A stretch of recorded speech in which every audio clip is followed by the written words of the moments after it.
That's it. Yep, cheers. Okay, very welcome, members, and obviously the usual advice of maintaining social distance during the meeting. Brief overview of the day's business. The committee will consider subordinate legislation. A briefing by Northern Ireland Water, departmental briefing from Rapid Transit, Phase 2, and the consideration of the Northern Ireland Fiscal Council assessment of the draft budget, and the written briefing on a motor insurance bill. Just want to advise members that some members will be joining the meeting remotely, so it will be helpful if they use the hand up icon to register their interest to come in on the meeting. And also, if members could mute their mic when not speaking to allow everyone to hear the evidence follow the meeting. We do have to be out for 1 p.m, so the usual, try to keep it succinct and concise and to the point, so would be helpful. Thank you. We have apologies from Jonathan Buckley, chairperson, and Andrew Muir. Is there any other apologies this morning? Liz Kimmins, Chair. Liz Kimmins, who's in the chamber.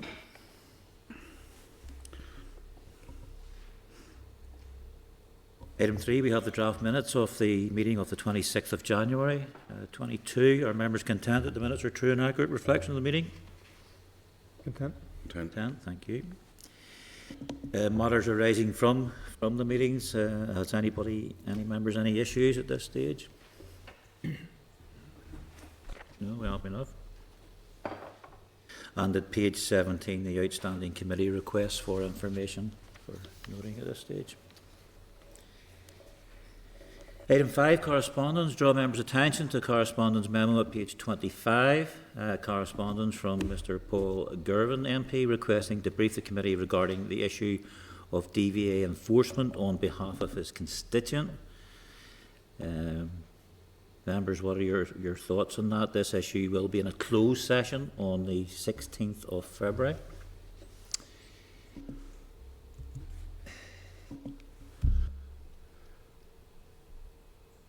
I'm not sure that the gentleman's maybe looking some sort of supportive backup rather than. Is that gentleman being brought in that day? Is he? No, Chair. This is just the department. An individual Request. Members might want to consider getting a written brief first. A written brief first to say, and then we make a decision. Yeah. Okay, members happy with that situation? Yes. Thank you. At page 291, correspondence from the Minister providing outcome of the January monitoring round. Are there any actions in that correspondence that we wish to? Chair, can you give more detail on some of those bits, please? Okay, anything specific on that?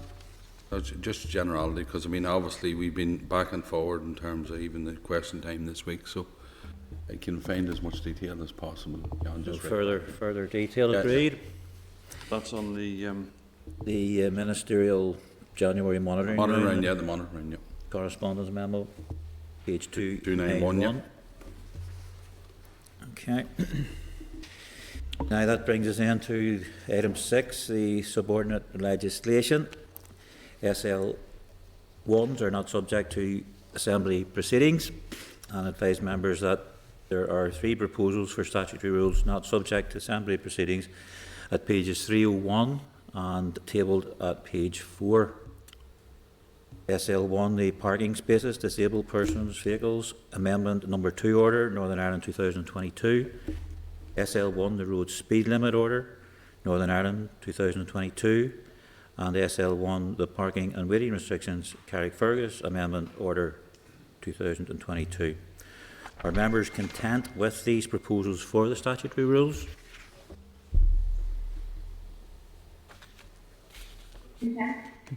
Content, thank you. Item 7 is SRs not subject to assembly proceedings. Advise members that there are 2 proposals for statutory rules not subject to assembly proceedings at page 311. There have been no changes to the policy content since SL1 was considered by the committee. SR 2022-19, the parking spaces, disabled persons, vehicles amendment order, Northern Ireland 2022. And the SR 2022-20, the parking and waiting restrictions, Londonderry Amendment 2022. Are members content with these 2 SRs? Thank you. Item 8, the SL1, the Glebe Park Moira Abandonment Order of the Northern Ireland 2022 at page 320. The SL1 is the proposal is subject to negative resolution procedure. The rule will abandon an area of 62 square metres of turning area in front of number 30 Glebe Road, Moira. The Department has consulted on the proposal and there have been no objections. Are the members content with the proposal for the statutory rule? Content, Chair. Thank you. Item 9 is SL1, the Adams Street Belfast Abandonment Order, Northern Ireland 2022 at page 324. The proposal is subject to negative resolution procedure. The rule will abandon the area of 819 square metres of road at Adams Street, Belfast, from its junction with Duncairn Gardens to its junction with Upper Canning Street. North City Belfast Centre has plans for the redevelopment of the site for additional enterprise accommodation. The Department has consulted on the proposal and there have been no objections. Officials can join Starleaf should the committee require any briefing on this. Kevin Monaghan's available and Victor Clegg. Are members content at this stage with the statutory rule? Content, Chair. Content, okay. Thank you. Item 10, SL1, the Century Street Belfast Footway Abandonment Order, Northern Ireland 2022 at page 328. The SL1 is the proposal is subject to negative resolution procedure.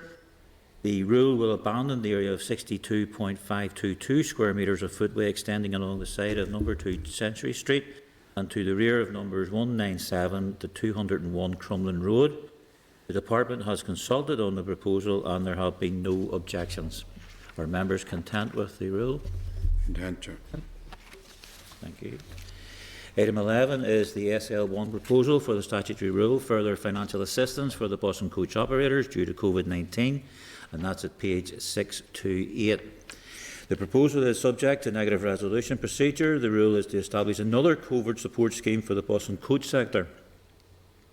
The Department has engaged with the sector in relation to evidence from the third bus and coach sector operator financial support scheme. Officials can indeed join the meeting, and we have Mr Chris Hughes available, Philip Gallagher and Donald Starrett. However, are members content or wish to gain more information on that? Chair, no, I'm content with the proposal. The only issue is that, one, to get the support out as quickly as possible, and it's on the basis of a similar scheme to the last scheme, and I know that some of the industry wasn't happy with that, but as long as we can get this support out as quickly as possible to support the industry, I'm content to support the rule. It's always good to get support out early, but the auditors are always keen to have their checks anyway, but I'm sure they'll do that, no problem. Content. Content. Okay, thank you. Item 12, the Mullinure Lane Armagh Abandonment and Stopping Up Order, Northern Ireland 2022, at page 628. The proposal is subject to negative resolution procedure. The rule will abandon an area of 1,849 square metres of road at Mullinure Lane, Armagh, and stop up Mullinure Lane to vehicular traffic after completion of such works as the Department considers necessary to provide alternative facilities. The Department has consulted on the proposal and there again have been no objections. Content? Content, Chair. Thank you. Item 13, SR 2022-21, the Ardmillan Gardens Bangor Abandonment Order, Northern Ireland 2022, at page 342. The committee considered the proposals for the rule on the 24th of November 2021 and was content. The rule is subject to negative resolution. There has been no change to the policy content of the SR since the SL1 was considered by the committee. Are members content with this rule? Content, Chair. Content. I'll read that into the minute then. That the Committee for Infrastructure has considered SR 2022-21, the Ardmillan Gardens Bangor Abandonment Order, Northern Ireland 2022, and subject to the Examiner's Statutory Rules report, that no objection to the rule. Agreed. 14, the footway is SR 2022-22. The footway to the rear of Quadrant Place near Albert Street, Belfast, Abandonment Order, Northern Ireland 2022, at page 350. The committee considered the proposal for the rule on the 1st of December 2021 and was content. The rule is subject to negative resolution. There has been no change to the policy content of the SR since SL1 was considered by the committee. Are members content with this rule? Content, Chair. Content, thank you. And we read that into the minute. That the Committee for Infrastructure has considered SR 2022-22, the footway to the rear of Quadrant Place near Albert Street, Belfast, Abandonment Order Northern Ireland 2022, and subject to the Examiner of Statutory Rules report, has no objection to the rule. Great. Chair, do you want to advise the officials that they can stand by at this stage? Okay, any officials who were on standby there for questioning we're content that they stand down at this stage, and thanks for your cooperation. Now, item 15 brings us to the Northern Ireland Water and the budget impact that we had some discussion with, obviously, prior to Christmas with the department and subsequent meetings during January. So Hansard will record the meeting. It's at page 355, the Northern Ireland Water briefing paper. So could we invite our guest to join the meeting? We have Sarah Venning, the Chief Executive, and Ronan Larkin, the Director of Finance and Regulation.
Okay, folks, you're very welcome. And we have Sarah Venning, the Chief Executive of NI Water, and Ronan Larkin, the Director of Finance and Regulation. Do you want to give us a short briefing from yourselves first, and then we'll take some questions? Thank you very much, Mr. Chair. So we've provided a set of slides, so we'll talk our way through them if that's okay with you. Thanks for the invite this morning. I am joined today by my colleague Ronan Larkin, who is our Director of Finance, Regulation and Commercial in Northern Ireland Water. And I suppose at the outset of our presentation, I'd like to place on record my thanks and the thanks of the NI Water Board to the committee for their support over this past few months.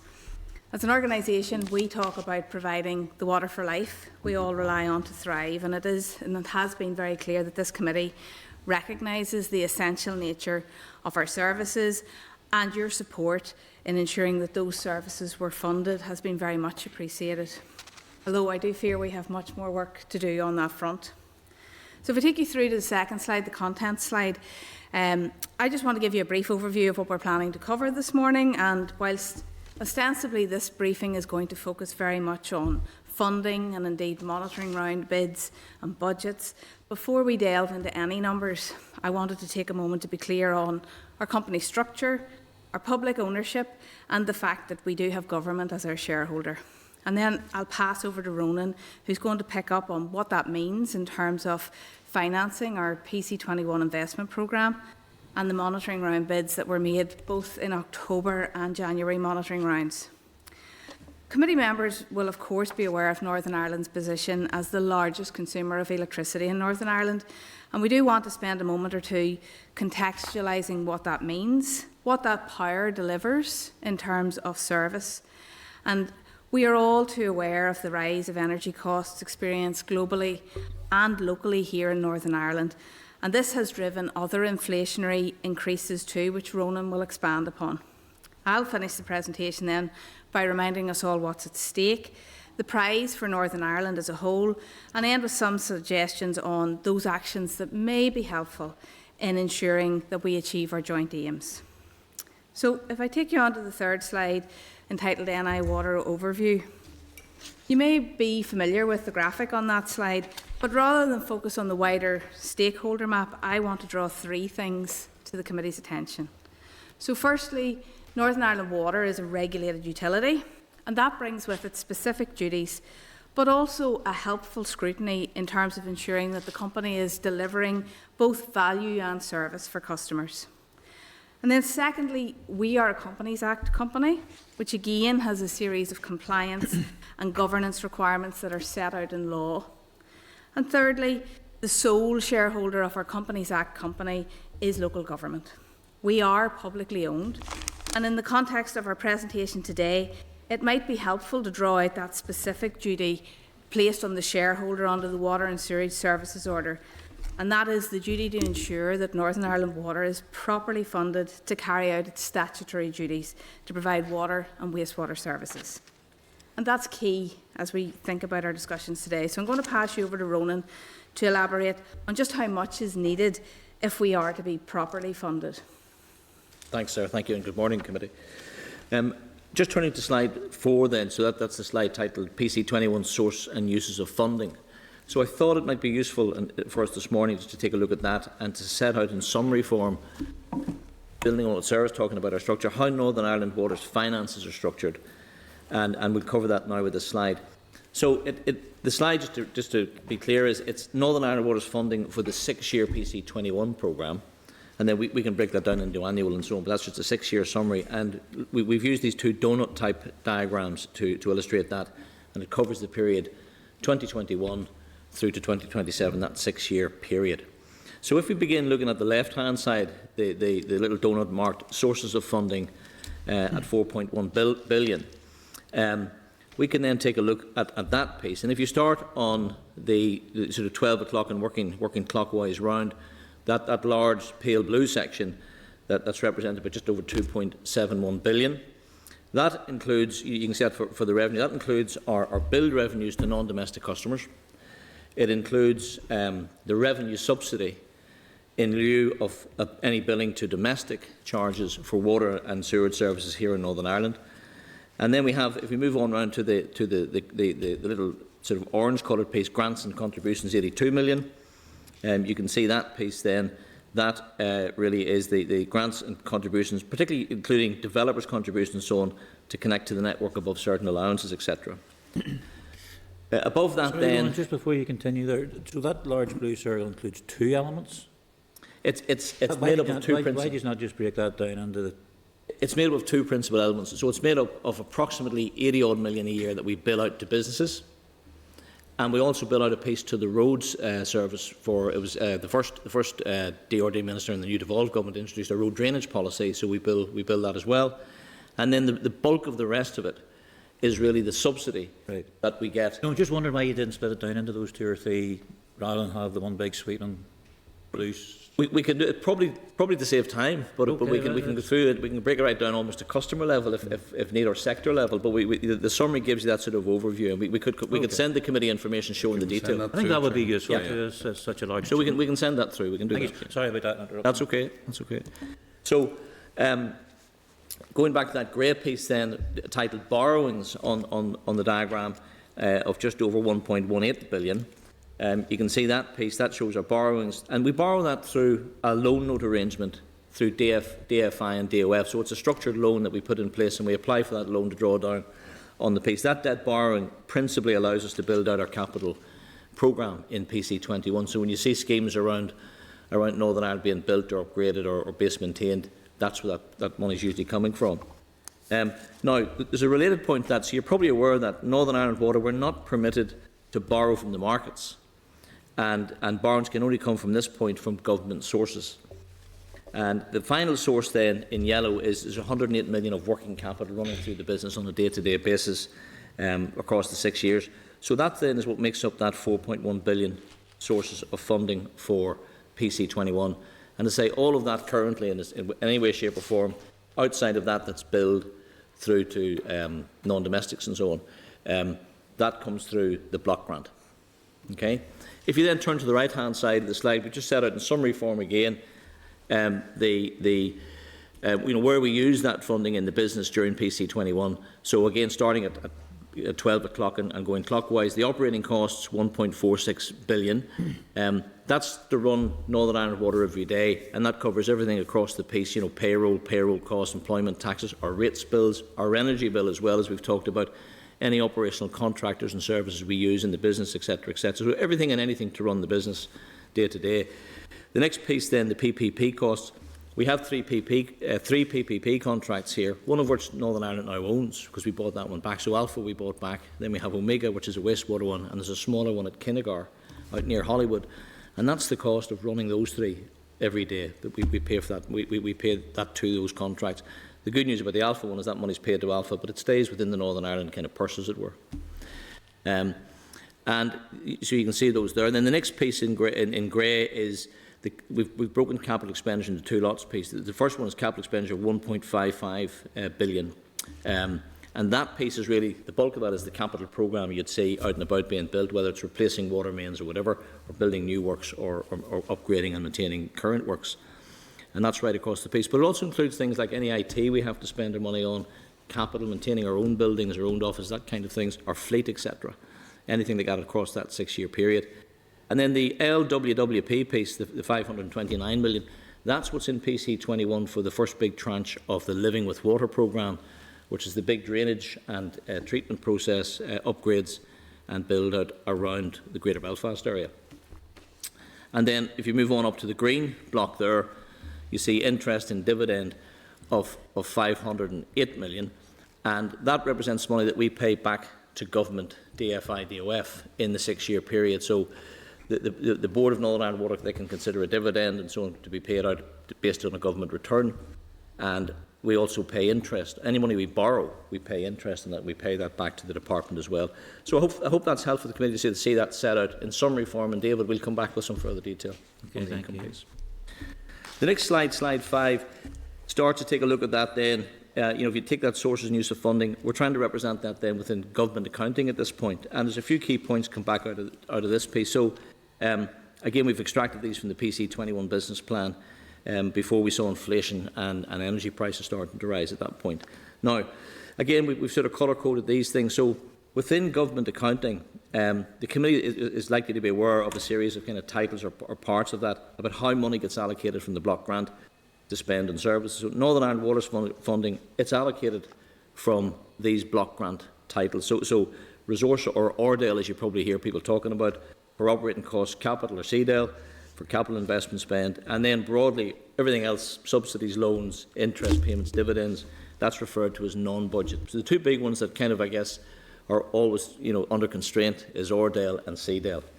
And our net ORDAIL requirements, if you go to the right-hand side of that diagram at the very top, you'll see a net PE figure of 732 million. So our Northern Ireland Water's net ORDAIL requirement on that top of that column at the right, we've labelled that as net PE, and that's made up of our operating costs and what we pay to our PPP contractors of 1.4 billion combined. Then we take off of that. We take off of that piece any income that we generate outside of the block grant, as it were. So you can see there, if you go across to the far side, you'll see the number there, where we... Principal Deputy Speaker will resume the chair in 5 minutes. The Principal Deputy Speaker will resume the chair in 5 minutes. It's over to you, Ron. What's that?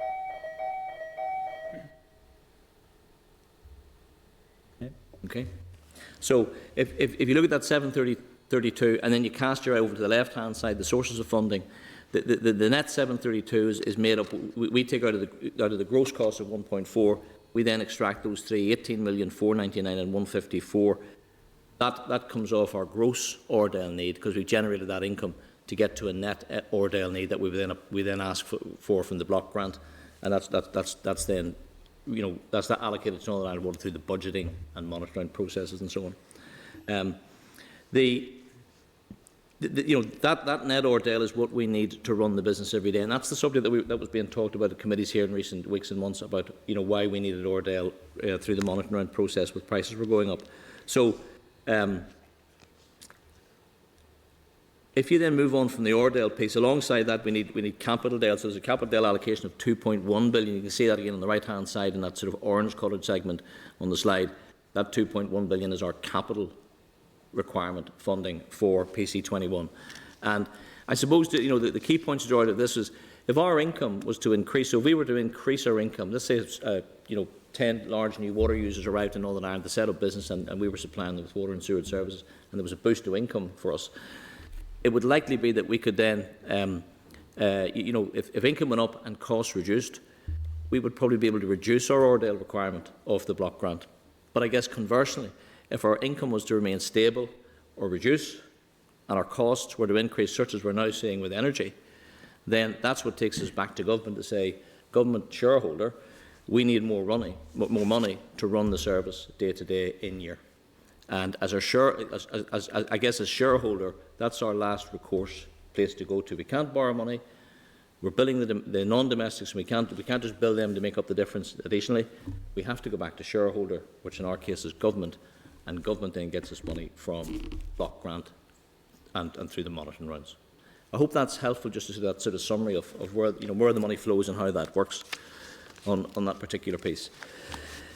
If we then move on to the next slide, slide 6, and this starts to look at PC21, the final determination and the resource style inflation headlines. This is to give you a bit of a sense as to where we are, because I think credit to the committee and to the Minister and to the Executive, we were very pleased to get what we looked at to be the full allocation of our first year of PC21 when we started off this year back in April. It was pleasing to see that, and we were grateful for that as a company, because that allowed our guys and girls to get out and about and do what they have to do every day. But since then we've seen high inflation, and that headline is still in the media, in the news today, as well as the energy piece. So this graphic here and what we look at on this slide 6 starts to take care of that a little bit. So if we start with the blue line along the bottom of that graphic, that's the cost allowed for in the regulator's PC21 final determination annual allowances, and it's subject to indexation for inflation as you go along. So the regulator assumed RPI inflation of 2.7% way back almost a year ago when they were looking at our final business plan. And you can see that number then equates to an average. There's an average run on that blue line of around about 122 million per annum. So then if we move on to the red line above that, the red line shows the same number for PC21 each year, but with general inflation added at current government estimates. So we're not making the indices up. The indices come from government indices and Office of Business Responsibility and so on. And you can see that increase with general inflation above the blue line. So our costs go up because of inflation, and that's the thing that's affecting not businesses and households and consumers today as well. It's no different for us. The green line, I guess, is really important to what we're discussing, because the green line then starts to show the current real effect on total Ordale requirement for Northern Ireland Water for higher general inflation. So inflation the regulator used was 2.7%. We now know that inflation is run upwards towards 7.5% and possibly rising. And on top of that, there's a current increased energy cost inflation experienced in 21-22 this year, and likely to continue. I think the headline this morning on the media, John French, the regulator, was speaking, and he was saying, this is with us for probably another 36 months, so another 3 years. So certainly for 22-23 and out into the distant future, we think there's going to be higher energy prices that are going to have to be paid for this. But you can see the impact from those graphics, the impact on 21-22 and just next year, because we're looking at next year's budget here as well, is substantial.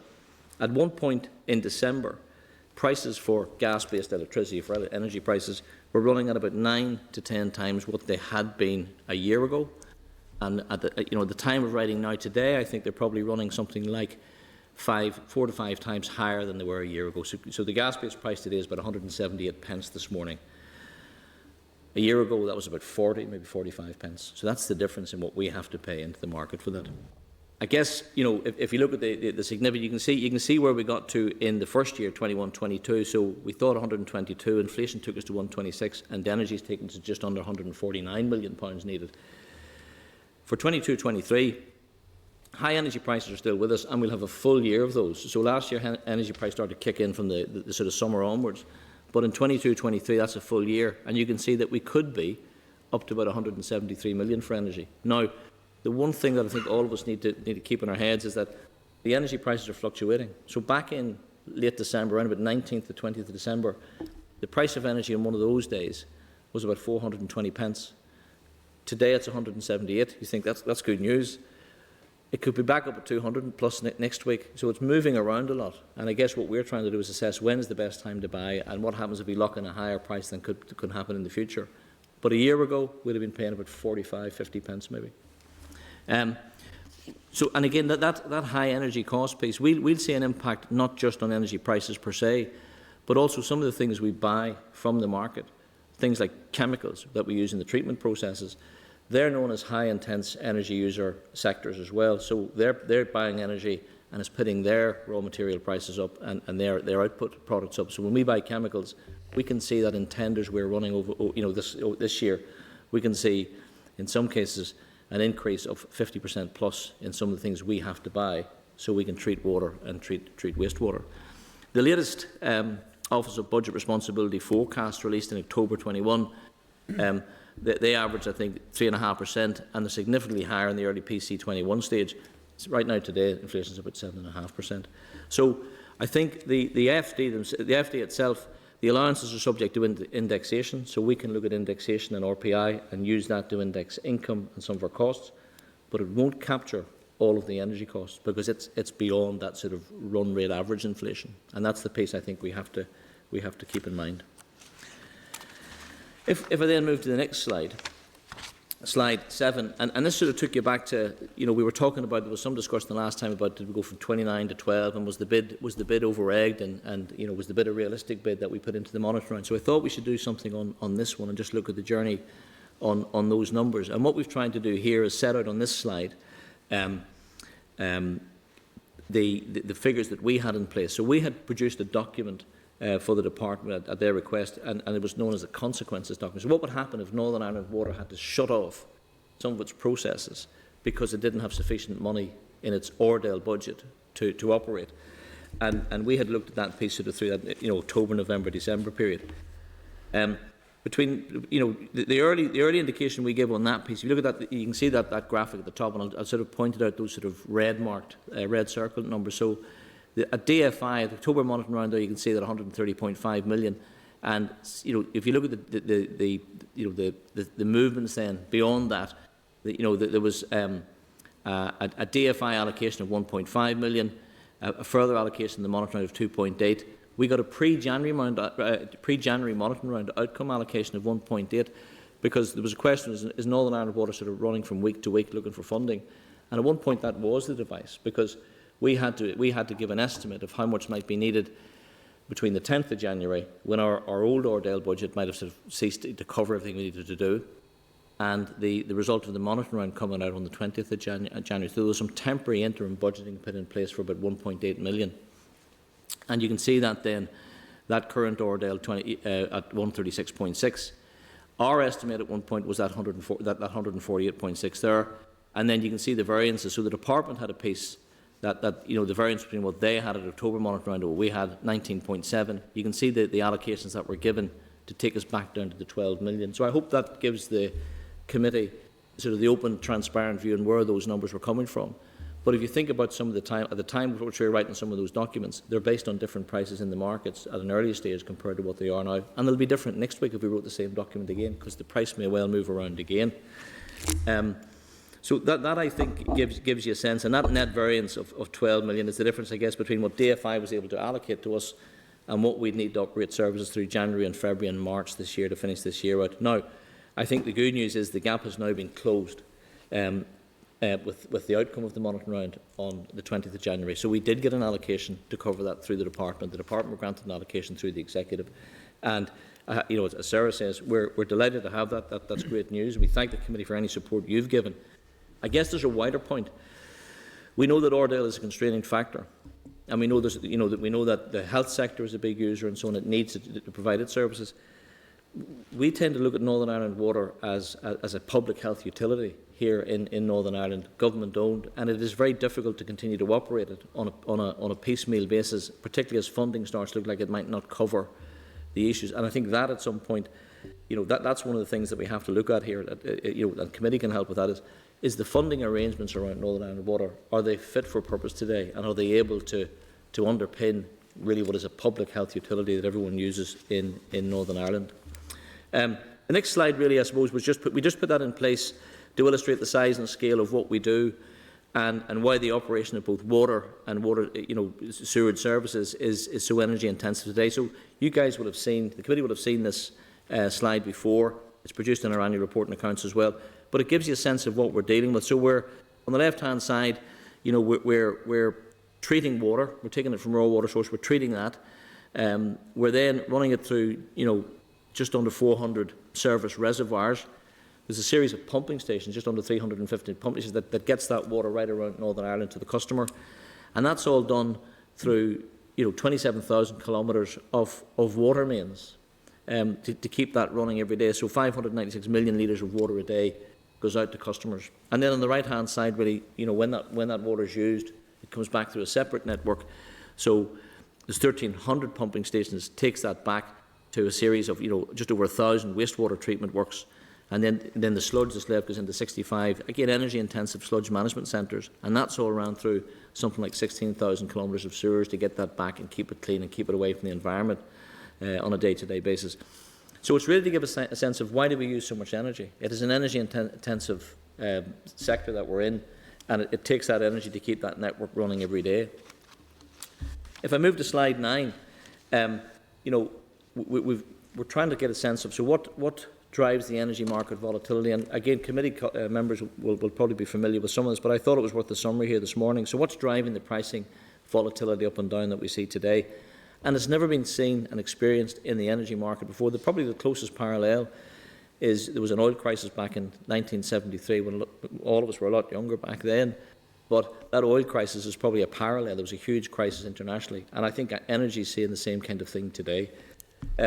Demand has risen really, really quickly again since the early stages of the first pandemic and the associated lockdown, and then the opening up again of the economy, and it's continued to rise. So if we start on the bottom left-hand side with the liquid natural gas tankers on that picture, as more LNG was becoming available, Asia and particularly China were buying up all available shipments. So instead of those boats going to Europe, they were heading east and heading to China. And China at one point, I think in November, December, said, whatever you have in LNG, we'll take it for our economy and for our households in China.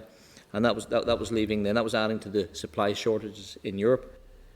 If you go to the top left-hand side, so moving that picture of the wind turbine, generally during autumn and early winter this year, there has been less wind. Now the most recent weekend probably accepted because there was some high wind in the northwest of Northern Ireland particularly.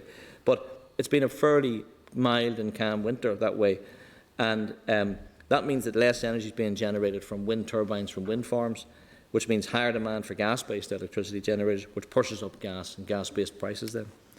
If you go over to the top right-hand side, I suppose what's adding significantly to the price uncertainty and gas availability today is the ongoing situation with Russia and the Ukraine and NATO and the wider political context of that, because a lot of the gas that comes into Europe comes from Russia, and there's some geopolitical things that are still to unfold and find a way through. But I think Putin, or one of the people yesterday in his government was talking yesterday, that said, I think he said Hungary will be okay for gas next year, but Europe might find itself with gas shortages for the next 2 to 3 years. Now, at some point this may all get settled out. We don't know. I thought Boris sorted it out yesterday. Well, he went across to do some work there, yes, and hopefully he left a good message, I hope, for us all. But that adds to that particular piece, and there's an immediate link there to the commission of a gas pipe called Nord Stream 2, and that's why we put that on the bottom right-hand side. That pipeline runs from Russia through Germany into wider European gas networks. And there are debates about will it be commissioned fully, how much gas will go into it, if any gas will go into it, and so on. So all of those have added to the price pressures that all of us, not just Northern Ireland Water, are experiencing today and will likely to experience for some time to come. I think the regulator here in Northern Ireland this morning talked about further 36 months of gas price where it sits today. So we might see more volatility and more increases in that today. Slide 10. Over for a party or just over to talk? I think he was in serious business, yes, but I don't know. We'll have to maybe ask Sue Gray. Okay. Check that one. If you look at that next graph on slide 10, the historic trend to March 22 on gas prices. So hopefully you can see just some of those things that we've been talking about before. In the top graphic there, you can see those sort of, with the graph, the blue line just peaks right up. That's that, this shows the price of gas really in pence per therm running at an average, previously of about 40 to 50 pence on the left-hand side of that graph. So it used to bubble along the bottom of that graph, running around there. It might change on a daily basis, not too much, and you could kind of model the pricing and understand what you needed. It then rises. You can start to see it rising then, and significantly rising quickly from summer 21 on the graph, and it reached that peak in late December 21 of around about 400 to 420 pence per therm.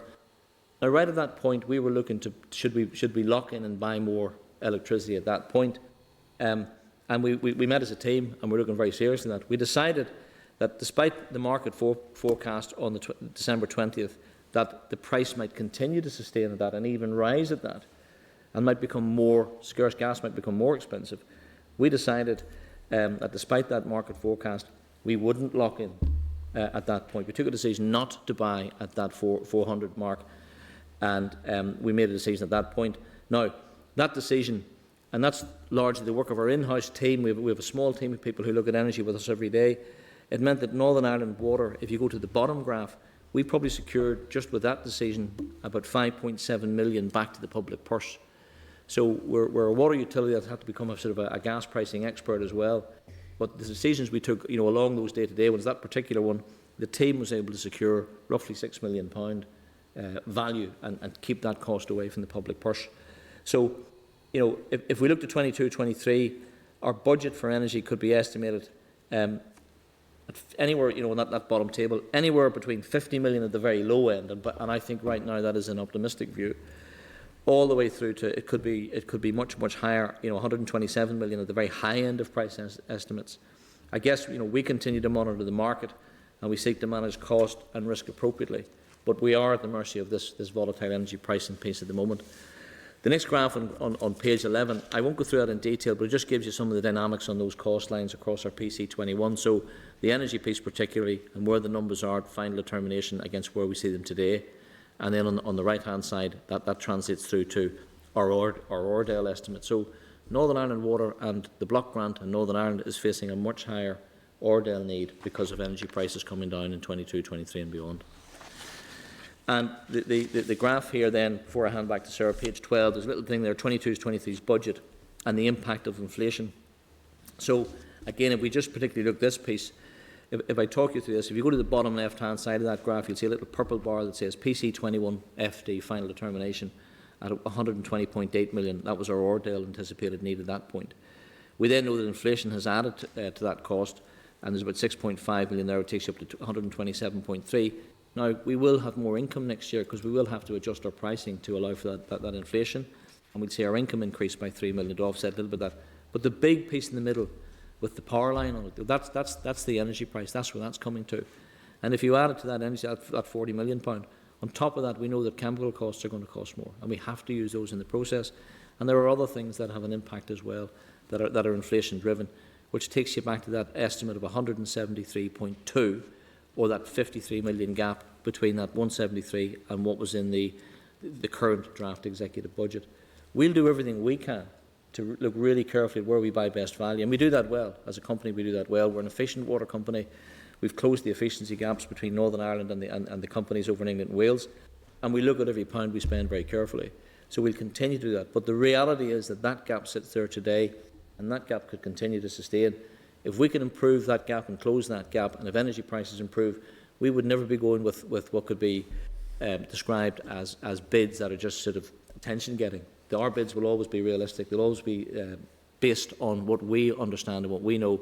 And at any point, we're happy to talk to the committee about those things, as well as our colleagues in DFI and elsewhere.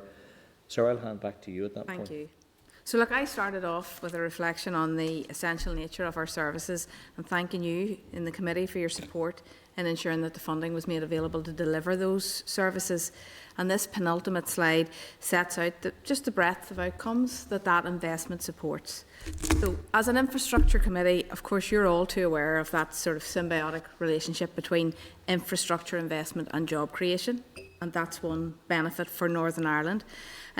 On top of that, the investment that we're talking about is being demanded across Northern Ireland in order that we can unlock the growing number of development constraints by freeing up capacity in our wastewater networks. And there was a call recently that any budget settlement should align with programme for government deliverables, and it is very clear that many of the current ambitions need the underpinning water and wastewater infrastructure. There is, however, I suppose, a trump card. Regardless of all the additional benefits, we need water for life. It is a health essential, and that alone is reason to ensure that its delivery is funded to deliver clean, safe drinking water. However, the day that's in it and the climate bill that's being debated, I am delighted to share with the committee that our plans and indeed our assets can play an instrumental role in helping Northern Ireland with climate action planning. We can already see a role in delivery of the green growth strategy, the energy strategy and the 10x economy. So when you support the funding of our vital activities, the multiplier effect is much wider. I take you to the last slide in the deck, and just to recap, Ronan and I join you today as directors of a Companies Act company owned by government. The legislation which enshrines our work here in Northern Ireland sets out a specific duty to fund, and those funding requirements have been tested by the utility regulator and they are contained within the PC21 final determination. Now, that regulatory process that we undergo does recognise that inflation can occur, and it has mechanisms to deal with normal inflation. It is very clear, however, that we are in a period of upward inflation and that energy price increases are very significant in terms of overall budgets. And that means that there is a need for additional resource and capital DEL, and that these increases are inescapable. And that does bring conflicts when bids for additional funding are not met. So, quite simply, starving the business of investment leads to service disruption and service degradation. And our experience between the October and the January monitoring round was a stark example of that. As Ronan has mentioned, the situation was so serious that additional funding needed to be allocated to Northern Ireland Water in advance of a monitoring round to preserve the principles of managing public money in Northern Ireland. And so, again, I would like to thank the committee for their support in that manner. Now, what can we do by way of mitigation? So how can we prevent all the nugatory work that is involved in setting out what-if scenarios for multi-million-pound funding cuts? And for me, there's a couple of areas that spring to mind. So if we recognise that bigger prize for Northern Ireland in terms of economic development, in terms of climate action planning, we could establish the principle that the shareholder will meet in full the outworkings of a final determination, and this could be achieved by ring-fencing funding, and is something actually that was in place at the beginning of this financial year. The ring-fencing wouldn't have helped, though, with the energy cost shock, but had NI Water held cash-back reserves, the company might have been able to deal with a cost shock in the short term. Unfortunately, when that's not in place, then monitoring round bids are the only mechanism open to us. So that brings me to the end of our formal presentation today, and we're both very happy to pick up on any queries. Thank you.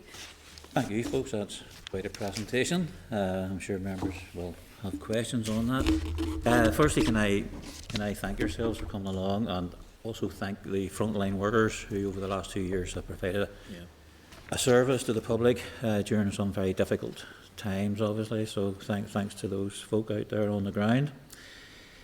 The department came here before Christmas, and they really were trying to sell a real headline in relation to potential closures of schools and hospitals and various things.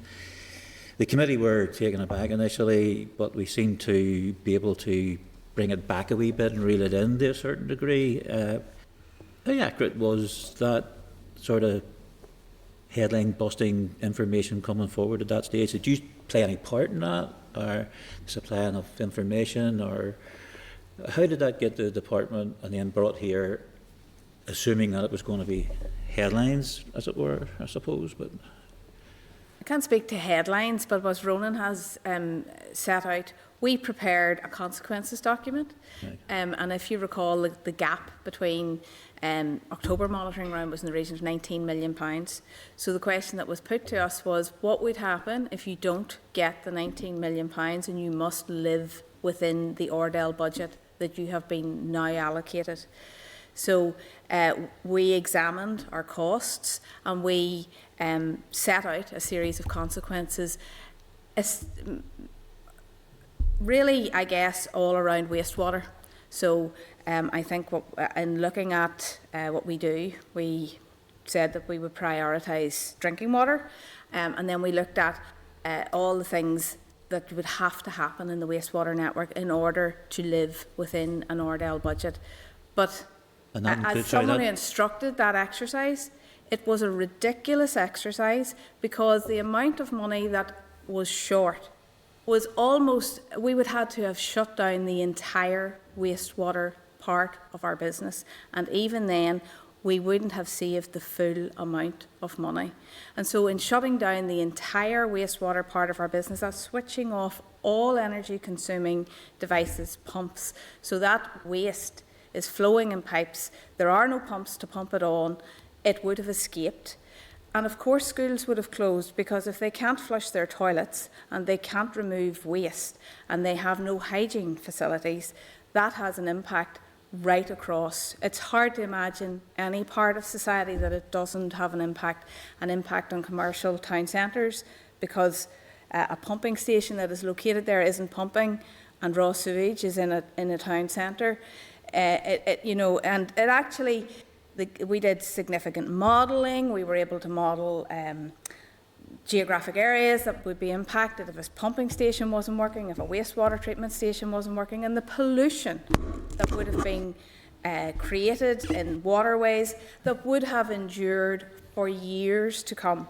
Now, it was a huge exercise. It took a lot of time, and as a chief executive of an organisation, I found it hugely frustrating to have to ask my staff to do that, because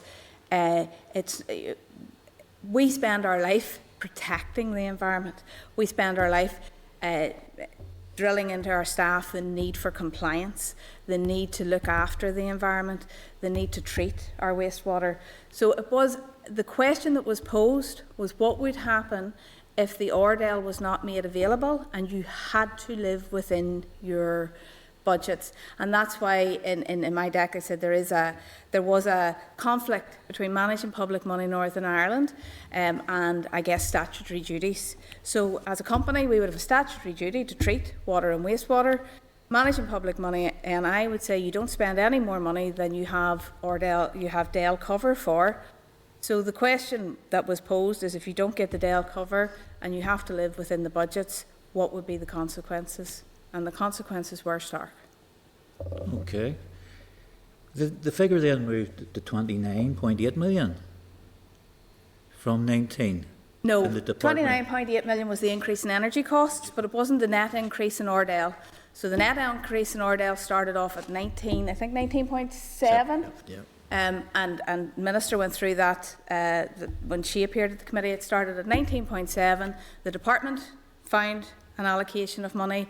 DFI made an allocation of money.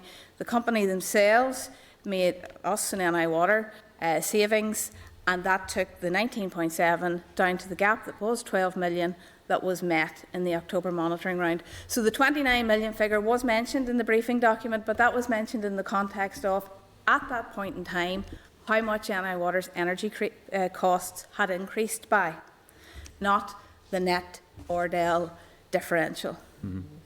And on the inflation headlines graph, the green line indicating inflation, and our knowledge that for the next 3 years that is potentially only up.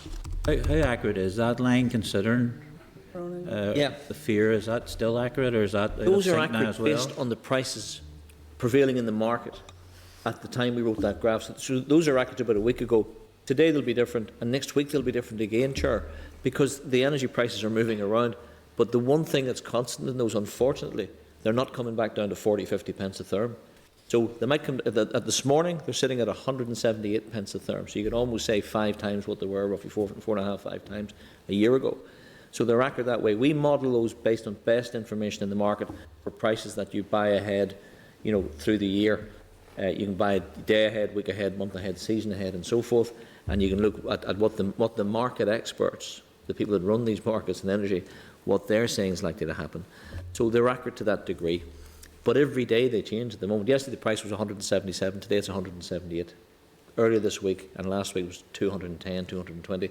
We're monitoring them on a very regular basis and trying to kind of decide and look at all those moving parts that are in place. When's the best time to lock in a favourable price? A season ahead, a month ahead, a quarter ahead, that kind of thing. And that's the job of work for us at the minute. Which we have some very good people in house working with us and doing that with us. But those prices, I would say, those are accurate. They're not my estimate. They're market-based estimates.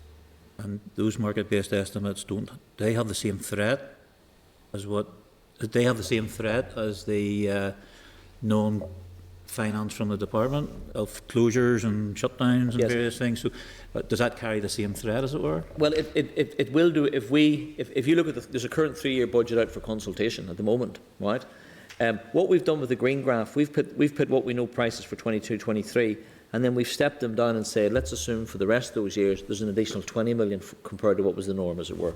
So we put that 20 in. That 20 might go up again, but we've used the best knowledge for next year, and then an assessment of it could be 20 million more beyond that. Okay, but if we were to get those higher prices, and we weren't to get that gap met, we'll be back into the same thing.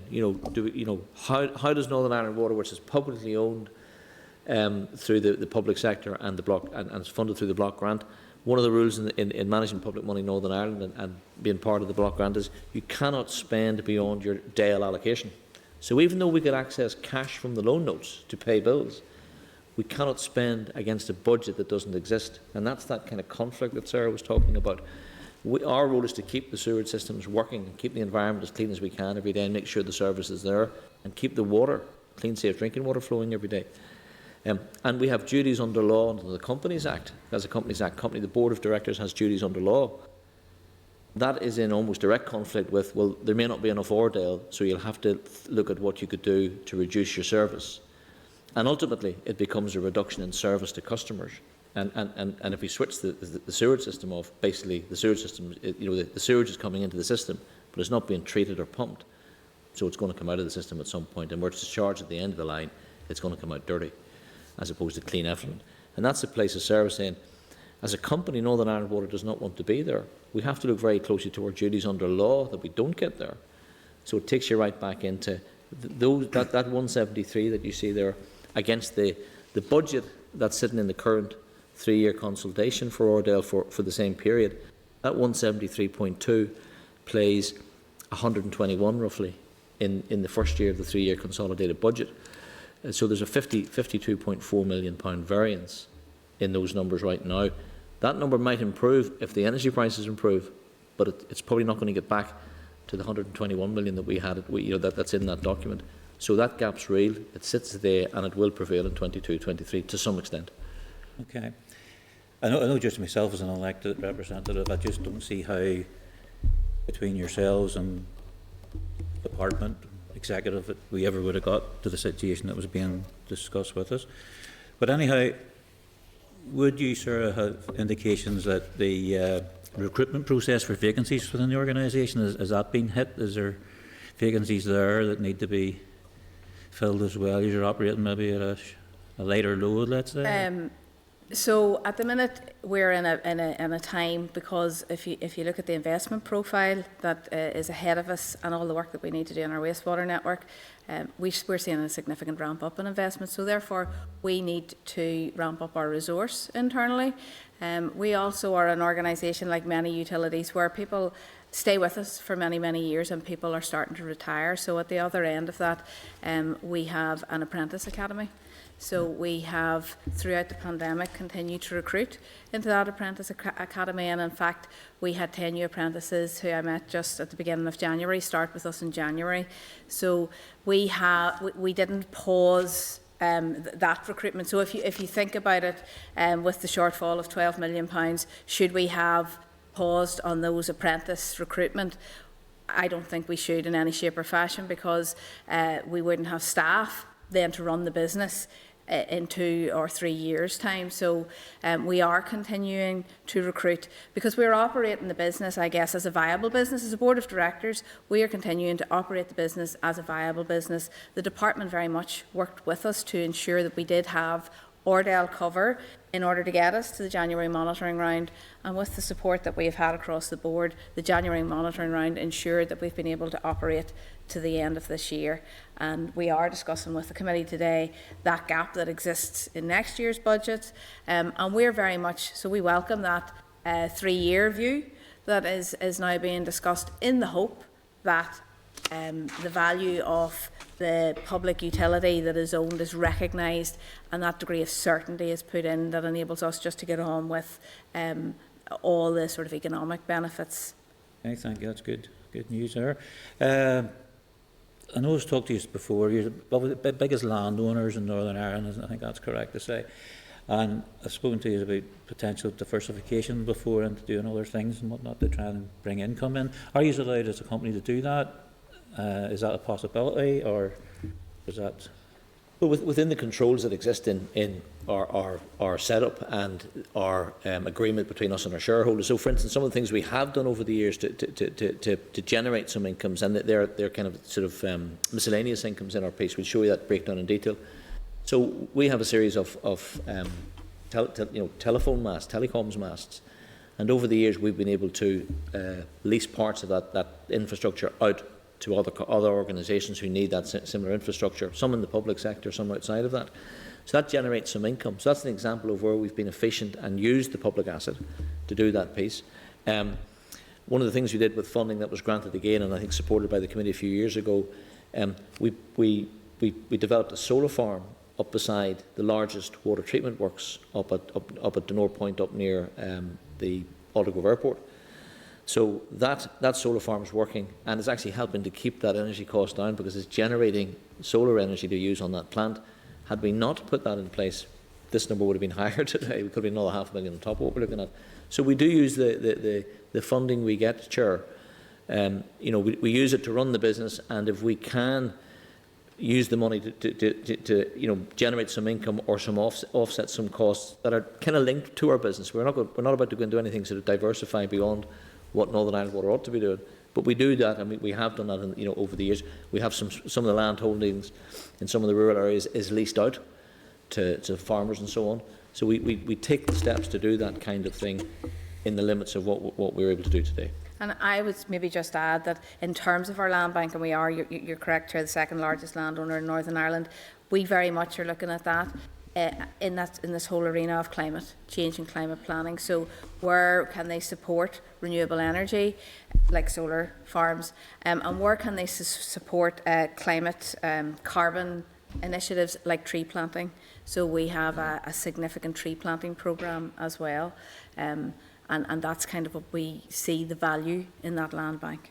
Okay, thank you. And before I bring others in, could I just ask you on the issue of planning, would it be possible to get the number of planning consultations that you've been involved in the last 3 years, and the turnaround time on those, just as a side issue? So I don't have that with me today, but we can go back with that information. I appreciate that, totally understand. We can send a note to that, yeah. Mr. Boyle and then Mr. Beggs. Thank you, Chair, and you're very welcome. Thank you. And Sarah and Ron, we're here as a scrutiny committee to scrutinise, not to criticise, but I have to say, I mean, the Chair touched on, it was a wee bit stark, some of the stuff that did come out in some of the briefings. And like I said, in all my time in the committee here, we have supported as much, and we've engaged with yourselves, I'm sure, right across the political parties. I was somewhat concerned about when you hear the water's going to be switched off. You talk about water and cleanse, and in some of your briefing there you were saying about how important it is to have clean water. Water's a right for every individual and shouldn't be switched off, and I don't think legally, unless there's a civil case or a legal case against somebody, that you can switch the water off. So, but I want to leave it at that, because I think we want to move on and see where we're at now. And before we get into the specific briefing, can I ask Ron, see in terms of, because all of us collectively had to deal with the COVID pandemic as political reps and different departments and private companies. You see your plan in terms of, like, we all know how it's hit us hard over the last 2 years. We know that people stayed at home. We know the demands there has been. But see your plan in dealing with that. I mean, even when we look at energy price and everything else, from a financial point of view, surely people would have seen some of these projections, or would have been, you know what I mean? And my question to you is, in all of that, because we get down to a simple question here in front of the committee, you know, we need so many million to stop us switching off this, or close the schools down, whatever. Your projections and your backup plan for that, besides the PC21, you know, what you put in place over the last 18 months to try and deal with that, and how we got to this point. Just your views or your opinions on that, as a team, as a financial team. So, I mean, if I pick up in terms of financial planning, so the PC21 business plan and the financial projections in it, both in terms of water volume consumption, the wastewater consumption, numbers of consumers, numbers of households, number of businesses, what kind of water volumes are being used by sector and so on. And there's a thorough piece of work done on that, and it looked at where we could increase and improve some of those incomes and so on. The cost base is also scrutinised through that planning as well, significantly, both by ourselves, and then we hand the plan over to the utility regulator, who then further scrutinise that plan. They signed off on the business plan in its broad shape, pretty much. So they give a final determination to Northern Ireland Water in May 21. And our board of directors then, we agreed that we would run with that final determination. Then we signed up to that in July. So the numbers, I think, that the level of detail and the information, particularly around our running costs, our operating costs, is very strong. And maybe by way of illustration, committee, when Northern Ireland Water was formed in 2007, and you sort of get up to the sort of 2008, 2009 point, there was around a 50% gap between ourselves and what was known as the frontier or the efficient company in England and Wales. Okay, so each year we're benchmarked against English and Welsh companies, and that initial benchmark said that Northern Ireland Water there was a 50% gap. So basically, for every pound that they were spending on providing services in England and Wales and maybe Scotland, Northern Ireland were spending £2. That gap's now pretty much closed. That gap's sitting at about 5, just over 5% now, which is a level that the regulator has asked us to continue to close through PC21. So we have plans in place with PC21 to drive that gap down further. So I think Northern Ireland Water, I think credit to all the stakeholders, including the committee, Northern Ireland Water is now pretty much an efficient water company. Okay. And so the plan has that good detail of information in it, which has been through independent review. I think the other thing that's important is during the pandemic, Northern Ireland Water was able to keep all of the services running. So there was a high demand event as well in the middle of all of that. People were using more water when they had to go off home and kind of work from home and school from home. There was less income in place, and again the committee debated that as well, and the executive looked at that, and there was support put in place because our income, our non-domestic income, collapsed basically for a while. Certainly £30-odd million came out. We had more expenses around, you know, making sure we had PPE and that kind of thing as well for staff and so on. So I think the team, both at kind of head office, but actually, as you said earlier, the frontline team and the people in our scientific service who were in the laboratories every day testing the cleanliness of the water and so on, that all stood up. And I think credit to the organisation and everybody in it, we kept the services running. And we continued to monitor our costs through all of that. We continued to brief the department and DOF and others and all of that. And we managed that, I think, very well. What we're seeing here now, particularly on energy prices and some of the high inflation that we're facing, is I guess it's beyond our control. We're buying energy in a marketplace that has done that. And it's come down a little bit since that peak in December, but it's running along like that at the minute. It's running sort of steady. This morning, as I said, 178 compared to what we were able to buy a year ago, you know, like for like, really, for 45, 50 pence. So, you know, if I look at others who are closer to some of that detail than me in the wider world, so the regulator here this morning talked about this kind of energy price hike is going to be with us all as consumers, with businesses and so on, with politicians, I guess, and the executive here, for the next 36 months. And I think what we're all going to have to do is work out a way, how do we get through that? Because, as Sarah was saying, if we were set up differently in terms of funding and so on, maybe closer to an England and Wales model or even a Scottish model, because quite often we're asked about how does Scottish Water run the water company. They have reserves, they have cash reserves and so on. We don't carry cash reserves. We can borrow money. Getting access to cash is actually not problematic because there's a good loan arrangement in place and we can draw money off that loan note. But the constraining factor is the Ordale budget allocation that we need to run the business every day. And even though we could pay a bill with cash, with money that we draw down, we don't have an Ordale budget line against which we can put that money. We're not allowed to spend over that money. No, and I appreciate that, but, you know, this challenge we've had, you know, the conversation should have been had by the Carol, department. I would have to say there is absolutely no way that I or anybody associated with NI Water could have predicted that gas prices would have rose to £4.20. No, sir, we're not saying that. All I'm saying to you, and the chair said it, because when people presented themselves, we started off with a figure of 20.9 point something. We come down now to 18 point something. The figure hasn't changed. No, I have to correct that, and the Minister corrected that. The Minister corrected that. Excuse me, can you allow the member to make his I have to point? make my point, sir. This is how we see it. So you're here to give an explanation and also answer the question. So we're here to scrutinise, not to criticise. The point is, we went from 29 million down to 18, and now we're saying here 12, and we're okay. We sat here a couple of weeks ago, schools were going to be closed, hospitals were going to be closed, water was going to be turned off. And all we were saying, we supported the PC21. We understand it was done during the process of all the figures and all the gathering.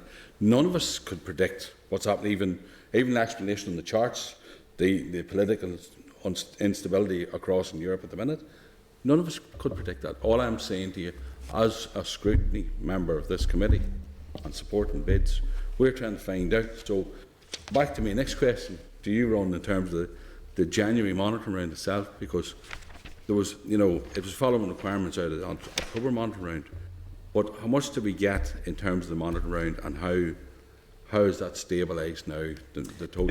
If you go back to one of the charts, and Sarah's right, I mean, I think we have to say, if Northern Ireland Water could have predicted where energy prices were going a year ago, frankly, would probably be called Northern Ireland Electricity and Water in global markets, right? It would be a different organisation with a different focus. That's you know, nobody could do that. Nobody could do that. We're not saying you could do it. All I'm saying is, if you look, there's a table here. I just want to go back to one of the slides here, and it's the slide 7, which has the sort of the red ring numbers around it there. yeah. If you look at that piece, right, I guess what we were looking at there, you can see there an overall October monitoring round variance there of 19.7 million. In the October monitoring round, so this is where they're tracking the number back to 12. In the October monitoring round, DOF made an allocation of 1.5 million. DFI allocated 2.8 million out of their finances. So the Minister, I think, when she was up, she said, we looked carefully at what we might have to do within the wider department to make sure we could keep services running. And then there was a DOF further allocation pre the January monitoring round outcome. So this was almost emergency Ordale allocation. So we needed to have a view, because when we were asked to estimate how long do you think your Ordale allocation will take you, and we said, look, we can't be accurate, but we reckon you're looking around about that 10th of January marker. So, you know, you could probably go along based on what we know we'd have to spend on a daily, weekly basis, and after that, we would have been in a position where we were spending beyond our Ordale allocation. So at that point, the department and DOF and I guess the executive as well, there was a decision made to grant that 1.8 million to tie us over to the outcome of the monitoring round on the 20th of January, just after the 20th or the 21st when it was published. And then we ourselves, we looked carefully at what we could do, and we were able to generate another 1.6 million of savings or efficiencies in the business. And we reflected that in. So that's that journey from that 19.7 variance down to that 12 million. I think the 29 million figure is the view that said that's what electricity would have been costing you at those higher levels. And that's, I think, the number, which is probably at risk of confusing, because it's that journey from 19.7 down to 12 that's important. The other thing, just to close on that, Cathal, is we then did get confirmation that the £12 million will go into place now from the 20th of January to the end of March. And that, you know, we're very pleased about that.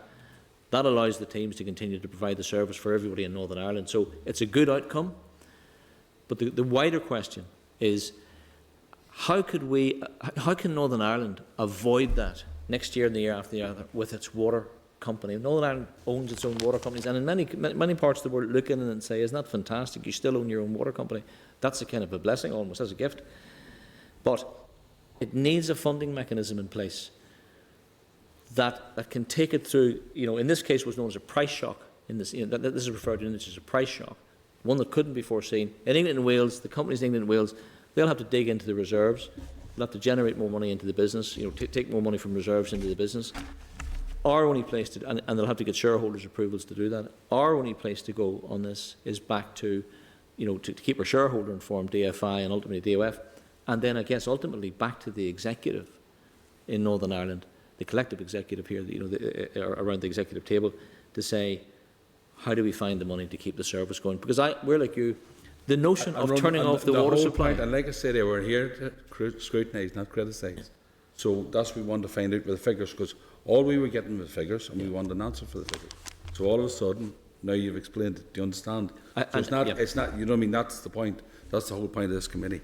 And I think just to reiterate, so I think that's helpful, and I hope that's helpful, because again, we're very open about where we are with the numbers. We're like you, I think, committee. As Sarah said earlier, the notion of switching off the drainage system and telling our operators in the network, pumping station number 1, 5, 7 and 9, turn them off on Tuesday night and don't operate them. It's almost counterintuitive. These people have spent their life making sure these assets operate. They operate well. They're cleaning the sewers. They're collecting it. They're taking it to the treatment works, through the network. So they've spent their careers running the network well, and making sure there's clean, safe drinking water. And as Sarah said, our first recourse would be, you always try and protect clean, safe drinking water. Where you have to, then you look at the drainage system first, and could you shut off the drainage network?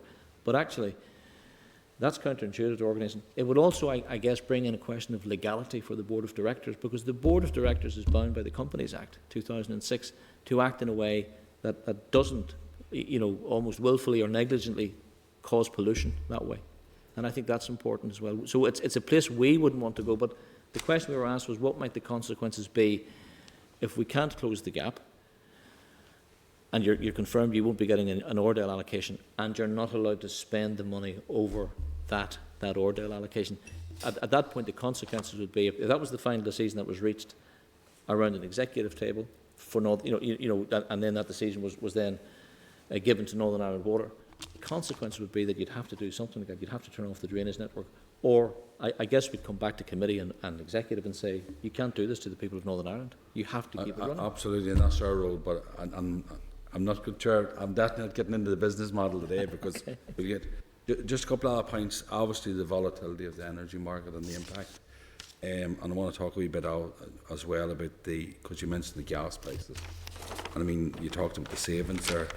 Just in terms of where you got those projections itself and how you think over the coming years, how that's going to all impact. Mm-hmm. I mean, just because, we all know, we went into the shops, we've seen the prices of things, everybody budgeting their own homes and everything else. So just in terms of the gas, the volatility of the market, and also just the stuff you mentioned about around the gas pricing, and also your portfolio in the gas as well as NIWA. So if we look at that, why we talk about gas prices? Because quite a lot of electricity now, it used to be generated by coal, and actually I think most of the gas, or a significant amount of the gas, the majority of electricity now generated that we use here in Northern Ireland is generated by gas. So it's gas that's used, injected into the system, and that gas generates electricity with heat and so on. So that's why, and we go into that market, and we're buying electricity based on what the market has to offer at that point in terms of a gas-based product. How accurate are the numbers? And I would take you back to slide 6 and the green line on there on slide 6. So we're showing our Ordale in there at 173.2 possibly for next year, 22-23. And then we show the further years, 23-24 out to 26-27. The most accurate figure that we would have on there is the 173.2, because it includes the higher cost of electricity for a full 12 months in 22-23. In 21-22, the first 6 months was less expensive. Then in the summer it started to go up, and you could see it rising to that 420 pence peak in December. So we've used an estimate across the later years on that graph at saying, assume it continues to stay up by about 20 million. But the numbers we see when we put these slides together and today in the market, the numbers that we see in there continue to sit at that higher level. As I said, last week they were sitting at about maybe 210, 220 at one point. Today, this morning, I looked at the number before I came into the meeting. The gas-based electricity is 178. Now, I can't tell you where it'll be tomorrow because the market doesn't know yet. The market hasn't struck a price for tomorrow yet. It might go up from 178, it might come back down a bit. And I guess the four factors we had on the picture graph there, so the unrest in Russia and the Ukraine, Nord Stream 2, liquid natural gas and so on. I think OPEC are meeting to decide are they going to produce more oil and put more oil into the market, because oil is the other factor that has gone up in price as well. And whether the turbines and the wind farms continue to generate more energy than they have been in the autumn and winter, because it was a very mild, there was less wind through that period. Those factors will and then global usage of gas as well and electricity. Those factors will determine where the prices go tomorrow and next week and the week after. What I can tell the committee is that we're very closely scrutinising them and monitoring them, and we're trying to find the best point to go in and buy a volume of electricity for the year ahead, or the month ahead, or the quarter ahead. And you're saying you bank that by quarter, by 6 or by 12 months? We break our buying down into We have a number of schedules. Schedules, yeah. So we have 5 schedules. Some of the schedules we buy on a day-ahead basis. So just take the price for the next day. Some of them are monthly, and some of them are quarterly, and some of them are 6 monthly. And roughly those schedules, there may be roughly 20% of load each. And so we have come up with that method of buying electricity, and it has served us really well over the years, based on how suppliers want to sell to us, because we're such a large customer that you have to engage very closely with the market and what products do they want to bring to the market. So it's a variety of lock-in opportunities, and that I think Ronan talked about a balance between risk, what's your risk appetite. So if you want certainty, if we'd wanted certainty at the 20th of December, we would have locked our electricity prices when the gas price was £4.16, and then there would have been no more concern about it getting any more expensive. But that certainty brought with it a very high price. We didn't take the certainty at that time. Now, it could have went higher. It could have been £5. It could never have told me that the gas price would be £4.17 or £4.20p a year ago. I would never have believed it, but it has got to that. The fact of the matter is, and this was people working Christmas Eve, looking at the prices, Boxing Day, the day after, and saying, right, these prices have dropped. We lock, and that's what took the £5.7 million out. So we didn't take the certainty. But we secured the value in this instance. If we give you our current budget that we've put in, and we had to put a budget in, into the process for DOF and so on as well, but we'll keep monitoring. We'll do another draft of that budget, in this month. We'll try and finalise that. So we've budgeted our volume 290 gigawatts of energy, and the estimated cost we think of that could be £76 million at those prices that when we looked at the budget. So to put that in context, we normally would have ran about 30 to 32, 33 million pounds worth of electricity costs. We think next year, based on a price of, when we were looking at the gas, the budget we put in a few months back, we estimated based on market information that the electricity would cost 212 pence, gas-based 212 pence per therm. Today it's at 178. So that's good news. But when we finally strike a final budget, the price might go back up next week. We don't know, and until we know that, that's the piece. Now, we have locked some of our volume for next year, so we've bought ahead for next year in some cases. We've made some decisions to buy then, and some of it at favourable prices, right? But again, but not at £4.20, but at lower than that. And even since we've taken some of those decisions, the market price has gone down again in some cases. But you're always trying to say, do you cap risk and do you keep a little bit floating in case the price improves in the market, so you haven't fixed everything at the top price? And that's the role of that job, and that's why you see that budget moving around. And I suppose, Cal, we will continue to monitor and say that's the budget based on what we see at the moment, because at some point we have to strike a final budget and submit that to the department for the overall process for the block grant. Just finally, we point the gas portfolio in terms of percentages of the company. What percentage is it, your gas? In terms of what we buy? Portfolio of the NIW. Yeah, it's I'm trying to think.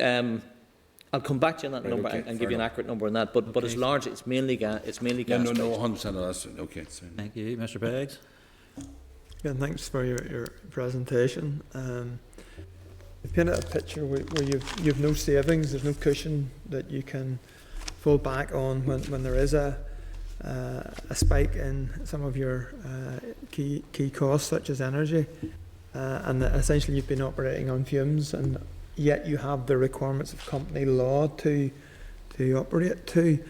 There was a bid in for October monitoring, which I understand was not successful, and that really had you down, not even on fumes, that you were potentially going bust, and the Department for the Infrastructure scrambled around to try and find what they could find. Yourselves had done the same, and then there was an emergency injection in advance of the January monitoring round by the Department of Finance to keep you alive. Is that an accurate summary of what happened? That's an accurate summary of, and it's back to this Ordell point, Roy. It's the rules are such as we should not spend beyond our Ordell allocation, okay? And it's that sort of that meeting out of that final 1.8 that sort of kept us going until we got an outcome of the monitoring round.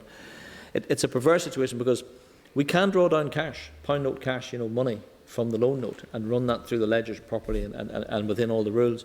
But if the very strict rules, I think, for public sector, and no different here for Northern Ireland, is, if you're given an Ordell allocation, you cannot spend beyond that allocation until you've got confirmation that you have more money coming. So that's why that 1.8 emergency had to be put in place, because that tied us over the 10th of January, as it were, to the 20th of January for the monitoring outcome. It's a 1.8 million increase in your budget, your Ordell. It's not 1.8 million of cash. You can simply then spend cash against it. But up until that point, we would have started sort of spending ahead of our Ordell, and at that point you're in breach of Treasury rules and Department of Finance rules here. I have to say it's a ridiculous situation for a public body and a publicly funding organisation to find itself in, and frankly, apologies to you that you should find yourself in that. My question is, given the requirements of company laws in terms of financial stability, and actually in terms of environmental protection, were any of your directors discussing resignation? The board of directors discussed this very closely, including what would they take as their own positions. And at the board meetings in the run into this, there were discussions around where we stood on this. And actually, would the board of directors have to say that there is a conflict in the role? So Sarah's accounting officer or sub-accounting officer into the department. If you get a point where there's a significant conflict between the role of the accounting officer and the board's decision-making process, Sarah has to step out. So see what the board would actually say, well, sir, you're not in this decision. Now, the board at that point have to consider, do they resign as a board? Do they can they do more to bring to everyone's attention the issue? Or do they say, we recognise the public sector funding guidelines and the requirement not to spend beyond your Ordell allocation? We also recognise our role as directors of a statutory company with an obligation to supply clean, safe drinking water and not to pollute the environment. And they might have to take a very difficult decision that says the accounting officer can't spend beyond the amount of money, but the board might have to consider that very carefully. And I suspect at that point, our board may well have been asking for meetings, not just with the minister, but maybe with the executive. I fully understand.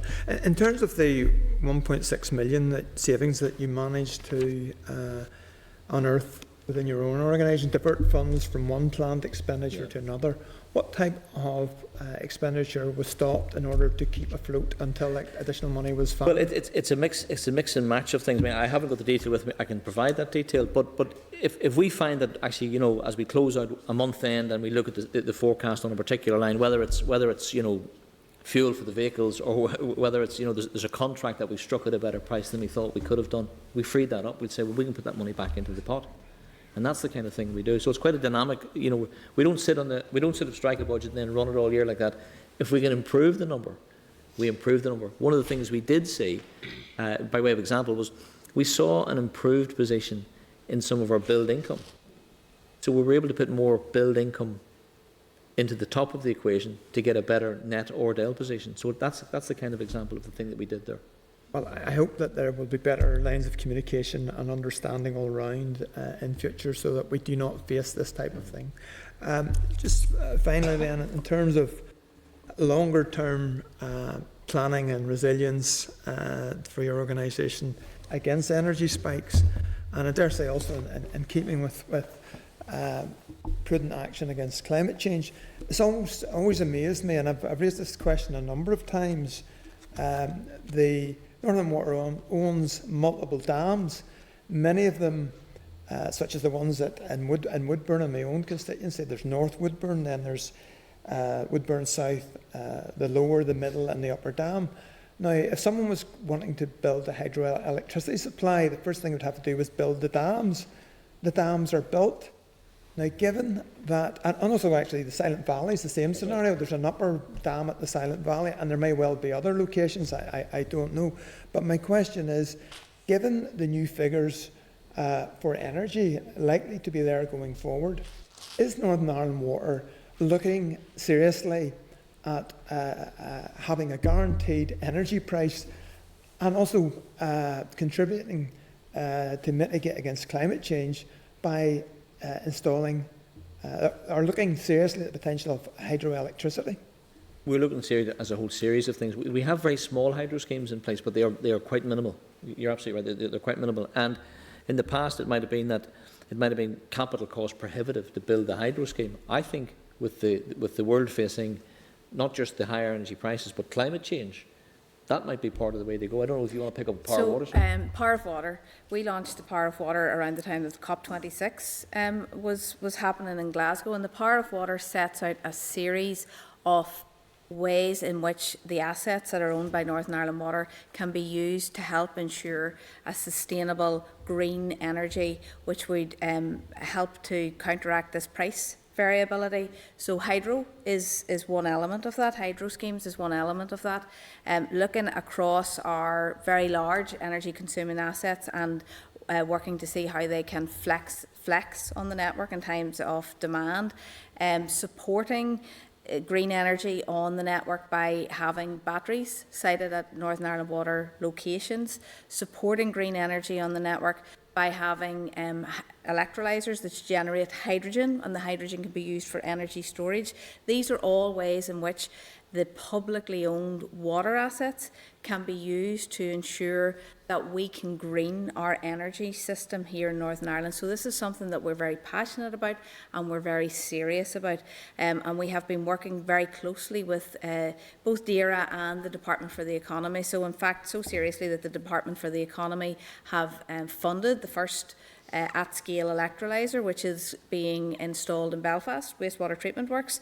So the oxygen from that electrolyser will help with capacity constraints in the wastewater treatment works, and the hydrogen then can be used to support a green energy system.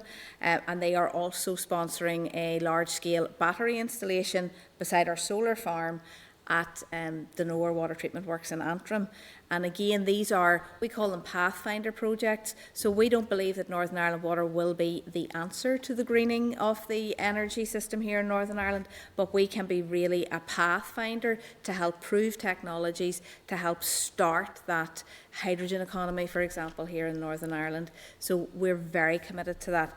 And we are looking at our sites in terms of which are suitable for hydro. Now, I would have to say to the committee, as Ronan has said, a hydro scheme is very, very, very capital intensive, so it wouldn't be something that would fit within our capital programme or our PC21 financing, but it is something that if the government wanted to do, the assets are there, and we, of course, that's the beauty of keeping us of us being publicly owned. But actually, we need to be viable, and we need to be able to provide the basic service in order to support the other things that are necessary for Northern Ireland. Have you carried out a business case for such a hydro scheme, especially when infrastructure is largely in place? Where the money comes from, whether it comes from central government extra or whether it comes from another source, the key bit is there a detailed business model, and at what price does it work where you already have? We haven't done that at scale, but the next step. Why not?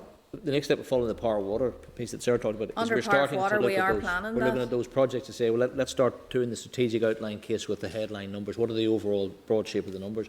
Because that's, I think, where Northern Ireland can gain from that. Forget about Northern Ireland water for a moment. That's where Northern Ireland can maybe get ahead in terms of some of the climate issues that have to be faced and the net zero piece. So our piece of work on power of water has examined that. And I think what we want to do is very much collaborate with the wider public sector and beyond. And I guess to your point, to your question around why not, we need to start acting as pace collectively. We need to get after this. So I think your question is very, very valid. That's our route into where we go next in order to both mitigate climate risk as well as maybe taking out some of those cost pressures, and it should be business case based. Thank you. Thank you. Would there be an opportunity for the private sector to avail of your facilities? Well, I think you might that's, not be out the outlay, but you're certainly gain the rent, as it were. that's back to that collaboration piece. I think in order to get to net zero, or we think in order to get to net zero, the public sector won't own this on its own. It's going to have to work with partners in the private sector. It's going to have to look at, sources of funding that can come in over a long-term investment. And I think again the question is absolutely right. I think that that piece is coming, and we're starting to look at that.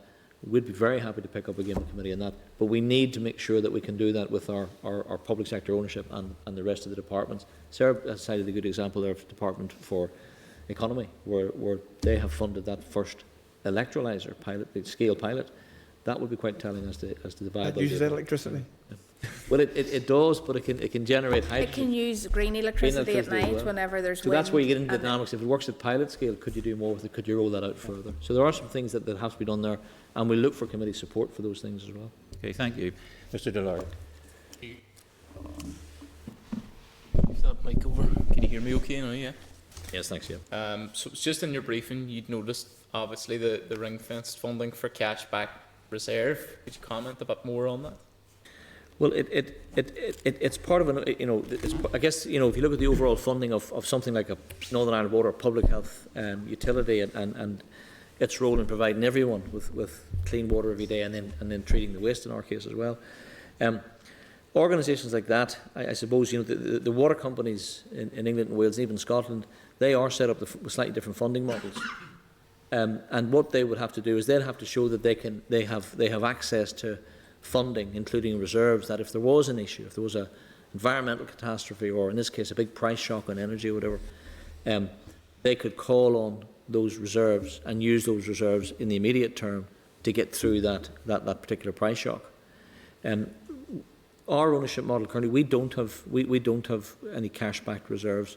We have to sit and we have to work within the limits of the Ordale and the Capitaldale allocations that are given to us. If we outperform, that money sort of, I guess, that Ordale goes back into the public purse, the wider budget, and where we borrow cash, we try to borrow that cash in such a way that funds the business, as opposed to we don't go off and invest that cash elsewhere. Scottish Water has a cash-backed reserve, and there are good controls and rules around how it can use that, and there's some safeguards around how it can be used. So Scottish Water, if they needed to, they would be able to tap into some of that. I think I'm going to quote a number here, so forgive me if I don't get it right, but I think they have about 200 million sitting in cash-backed reserves at the moment. And some of that money has been invested in all the things over the years, but they can, in conjunction with the Scottish Government, decide how that gets used, maybe in some cases to look at a price shock and all the things like that. So those mechanisms are available. Northern Ireland Waters, the strictures that we operate in, we don't have that. All our funding comes from the government funding, from the block grant, Ordale, CDale, and then from the borrowings that we borrow off a loan note through government. Just reading that as well, you get a substantial amount of funding from government loans. So I wonder, could you outline, provide a wee bit more detail on that? Has that been something that has, I suppose, only seen a rise in recent memory, or has that been something that historically there has been more? Northern Ireland Water, when it was set up back in 2007, it was set up with the ability to borrow money from government, a facility to do that, and actually an opening debt. So opening debt was put into the balance sheet at that point. Government said, there's money to set you up and you will borrow here. So those loan note arrangements, as they're called, they're treasury-based loan notes. They're based on kind of gilt prices and so on. So the model is a good model around it. and I guess it's via Treasury into DOF and then into DFI, and then we borrow off that. So yesterday I was looking at what do we need to borrow between now and the end of March 22 off that loan note, and we were looking at sort of taking a further drawdown from that. So those are in place. They have been in place since the inception of Northern Ireland Water. They're controlled and they're audited and tested that we're using them properly. And then we also pay interest back. So when we borrow the money on a quarterly basis, we pay interest back in to cover it. So just like if we were borrowing money from a bank, we pay some interest. We borrow off government, and there's an interest rate struck when we borrow tranches of money off that loan note, and that is part of the funding model. It's not Ordale or CDL based. That's the kind of non-budget type piece we described in the earlier slides. But we don't get free loans, for want of a better word. We service those loans, and we pay. Northern Ireland Water pays interest on those loans as well. Yeah, there's 126 million spent on dividends as well. On dividends, yeah. Yeah. Could you just clarify? Yeah. So again, the equity owners. So you know, companies. If companies pay dividend on to the shareholders based on the shareholding of those shareholders. So our shareholder is DFI and ultimately the Northern Ireland Government. And the rate of dividend is assessed by ourselves, and then it's independently assessed by the regulator. The regulator looks at what should a typical return on a water company be, what's the rest of the sector look like. So we can strike an outrageously high or low dividend rate.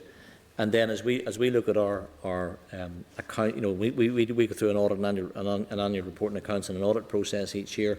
Then we will look very carefully at our dividend position. The interesting point there is, you know, it is for boards of directors to examine should they pay a dividend or not, and are the conditions right. There are certain tests that have to be met under Companies Act and so on to look at that piece, and we do that each year. I guess the relevant factor for the discussion this morning is even if we didn't pay that dividend, we cannot use it to supplement Ordale. It's not within the resource DEL part of our funding. It's a separate piece. So we could say, well, we'll not pay all the dividend. You know, let's say 126, we'll only pay 100, and we'll use that 26 million to fund electricity. We can't, because it sits within a different line on the government accounting model. It doesn't sit in Ordale and it doesn't sit in CDL. It sits within non-budget, as it were. So we can't take it from one line and put it into another. It would be fantastic, maybe, if we could, but we can't. We have to sit within the accounting rules set out by government. So I hope that helps explain that piece. Okay. You'll not be investing then your savings on the. It's a good company. Soon. It's a good company. Hey, very good. It's a good company. Okay, well, just for members' information, we're just on quote for discussion at the minute, I believe. We're probably, hopefully nobody leaves at this stage. Finally, just from myself there, in relation to the developers of Northern Ireland, who some appear to be saying they're leaving to do other things in other parts of the United Kingdom. And has there been any meetings as such with the corporate body in relation to the difficulties facing the sewerage and various things like that? Very much so. So we have an extensive programme of engagement with representatives of the construction industry, individual builders, councils, planners, to try to bring everybody to, I suppose, a common understanding of the issues that exist within the network, but moreover, the work that we're doing in order to try and get people through this difficult period. So we will try our very best, but it is a consequence of underfunding. So consecutive years of not being able to see sewers in the ground and people not accepting that it needed to be invested in has gotten us to this point. And it will take significant, you know, that's why we have such large borrowings. We are going to have a very large capital programme. We have to build our way out of this. Well, thank you. Thanks for that answer indeed. Folks, that appears to be us at an end. Thanks very much for coming in this morning and facing and answering the questions as usual. Thank you. Thank you. Thank you for your time. Thank you. And for your support. Thank you.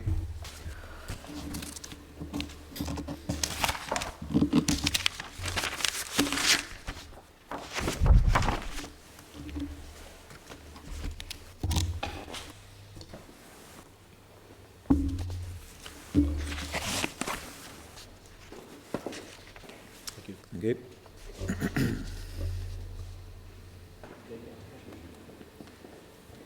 Okay, members, that was fairly frank and straightforward, to the point of the budget situation with them. They are taking away a few issues there to come back to us on. Is there anything else we need to follow up on that would be required? I think Ronan's away with 3 or 4 issues there that we'll come back to at conference. Thank you. That brings us to item 16, the departmental briefing on Belfast Rapid Transit Phase 2. That's at page 372, briefing paper. And at this stage, could we bring in the witnesses? They're by Starleaf this time, yeah? Good morning. Can we hear us? Yes. Mr. Deputy Chair, can you hear me okay? Yes, we have. Sorry? Richard, just in advance, in members' table papers at page 3, there is a copy of the presentation. Members in the meeting also have a paper copy, but there's an electronic copy at page 5 of the table papers. Okay, thank you.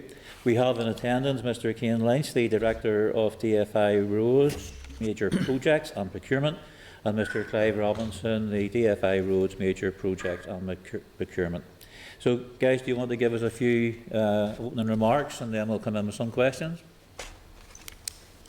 Thank you, Mr. Deputy Chair, and thank you for the opportunity to brief the committee this morning on ongoing work in relation to Belfast Rapid Transit Phase 2.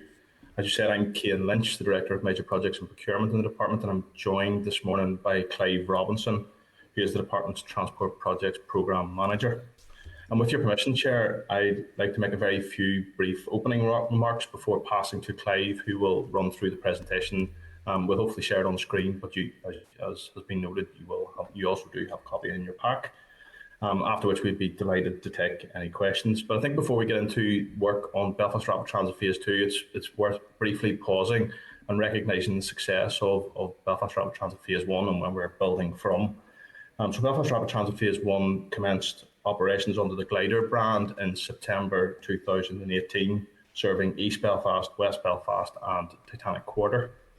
It has been hugely transformative for Belfast, and in the first year alone, it saw a 70% increase in patronage on the BRT corridors, and it also resulted in a 25% increase in patronage by older people and those with disabilities compared to the previous year's metro figures. And Phase 2 attempts to build on the success of Phase 1 to extend the network to the north and the south of the city, enhance a public transport provision, and encouraging a modal shift, and importantly, tackling climate change, which was mentioned in the previous briefing with Northern Ireland Water. The Belfast Rapid Transit Phase 2 project was also specifically highlighted in the Belfast Region City Deal as a strategically important public transport intervention. And at this point, I would like to hand across to Clive, who will outline the work that has been ongoing in relation to the development of the project.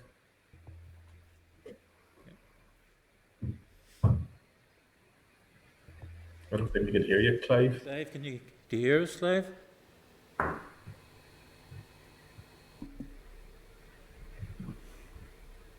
In, Clive? No, it must be mute or something like that. Or? I don't know whether we can ask Assembly Broadcasting to bring Clive Hunter into the spotlight.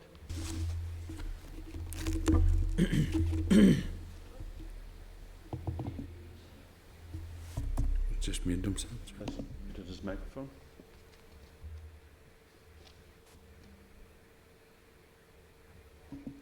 This is his microphone still muted. Oh, there's movement there. Come in, Clive.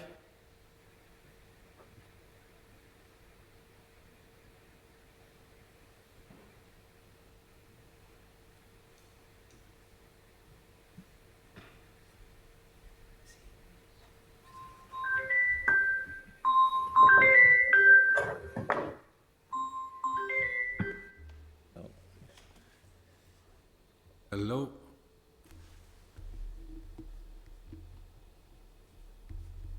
Clive? Come in, Clive. Clive has just let me know that he's not on mute, so I'm not sure if there's a way that he can be unmuted at this end, and if not, then I can run through the presentation if we can't get Clive to join. I think unfortunately, Cian, due to timings and that, we're going to have to push on here, and maybe you could pick up the presentation if you can. Yeah. And Clive can I say, join if he gets in. Yes, Okay, I'll just, we'll keep trying, okay. You want to proceed, Cian? yeah, I will.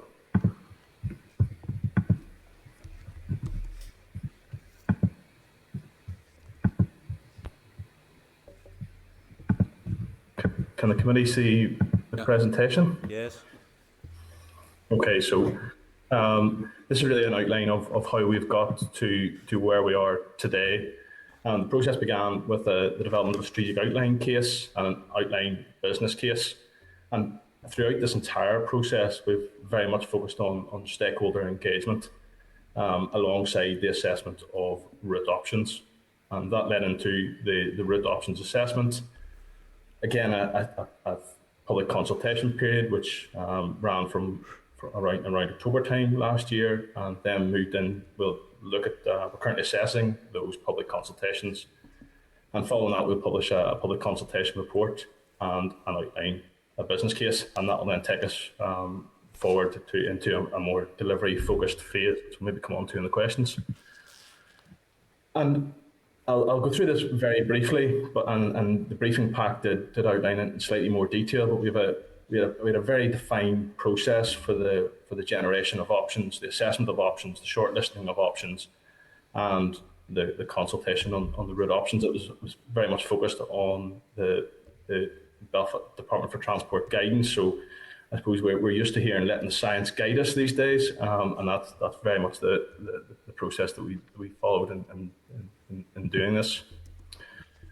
So there were a number of route options assessed at the very outset. So you can see these outlined and colour coordinated on the screen. So we have North Belfast, Antrim Road to Sandyknows. In green, there's also a number of other options which I'll not go through in detail. But in addition to this, there was the G2 extension, which served Queen's and the City Hospital. And once we applied the appraisal criteria, we identified those routes that did pass the long list assessment process, and those routes that did not pass the assessment, and the routes that did not pass then fell away, and the long list, the ones that did pass, continued on for further assessment.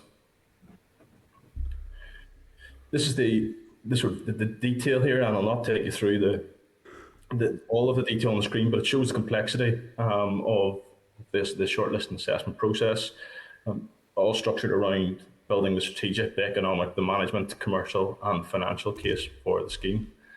You can see we looked at social deprivation, how people were travelling to work, and a range of other factors there, including capital cost and financial ability to finance such a scheme. So that then all led to 3 route options that were published for consultation. We had the O'Neill Road via Antrim Road to Cairns Hill Park and Ride. We had Longwood Road via Shore Road to Cairns Hill, and O'Neill Road via Shore Road to Cairns Hill. And that was the 3 route options that went out for public consultation. There was also the G2 extension, so that's up around the university area, up Dublin Road, University Road, Elmwood Avenue, and Lisburn Road. And again, that's shown on blue in the small sort of loop you can see there on the diagrams. So we ran the public consultation period to the 4th of October, as I said previously. Given the nature of COVID and everything else that was going on, we developed a bespoke virtual platform. We had a huge social media campaign. We had 8,000 website visits and over 12,000 responses to the public consultation. To put this in context, that's about 3 or 4 times the level of engagement that we had during phase 1. So really successful public consultation. And looking forward then, what's come back from the public consultation is a number of alternative route proposals, and we are looking through those now and assessing those in advance of publishing the public consultation report. So these are looking at North route and city centre access, the extension of the G3 route, so to Glengormley in the north and Carryduff in the south, and then the extension of the G2 route around City Keys and beyond QB. And we're also looking at how we connect between the new services and the public the transport hub. Then looking forward to next steps, we're publishing the public consultation report, and then we'll move to complete an outline business case, and then we'll move to, as I said, a delivery phase, but that will very much be subject to funding. So we'll maybe get into the questions, but the Belfast Region City deal that was signed just before Christmas allocated £35 million to the project, which is about £110 million less based on current estimates to deliver the project. So that will need to be resolved before we move forward to delivery phase. And that's a very quick run through. I'll maybe stop sharing my screen now, and I'll be happy to take any questions. I'm not sure if Clive has joined us. We're not sure at this stage, Ken, but thanks very much for the run through of the presentation. 1,200 responses to the consultation. Fantastic response there. What way was it breaking down for you in relation to what was favourable and what was not favourable, and what were the main issues? I think certainly the main issues that come up time and time again in a project of this nature are route options, where the project goes to, but also the things like the removal of parking along the route. Why was a particular route chosen over another? So we got quite a few questions around why was Ormeau Road the only option, but as I've outlined already, there were other options at the long list stage. Just to be published, we only published an Ormeau Road option. And things like delivery or impact on businesses and other impacts that we will very much engage with, and the Minister has outlined her commitment to engage in only just yesterday in the House during question time. So as we move forward, we'll continue to engage to try and mitigate some of those impacts, but largely the responses were favourable and in support of the scheme. Mm-hmm. And so where are we now? What is the favoured option as such? Well, as we've outlined, we published three sort of shortlisted options, and what we're doing is we're working through the consultation. We're looking at a number of the alternative options that were proposed, and on the back of that, then we will come forward with the public consultation report outlining the preferred option. But at this stage, it's too early to say what the preferred option will be. Too early to say. Okay. Just glancing through it again here, there were some things ruled out, and not beyond O'Neill Road, and the Glengormley one was ruled out. How does that figure in then with alternative options where extension G3 takes it out to Glengormley?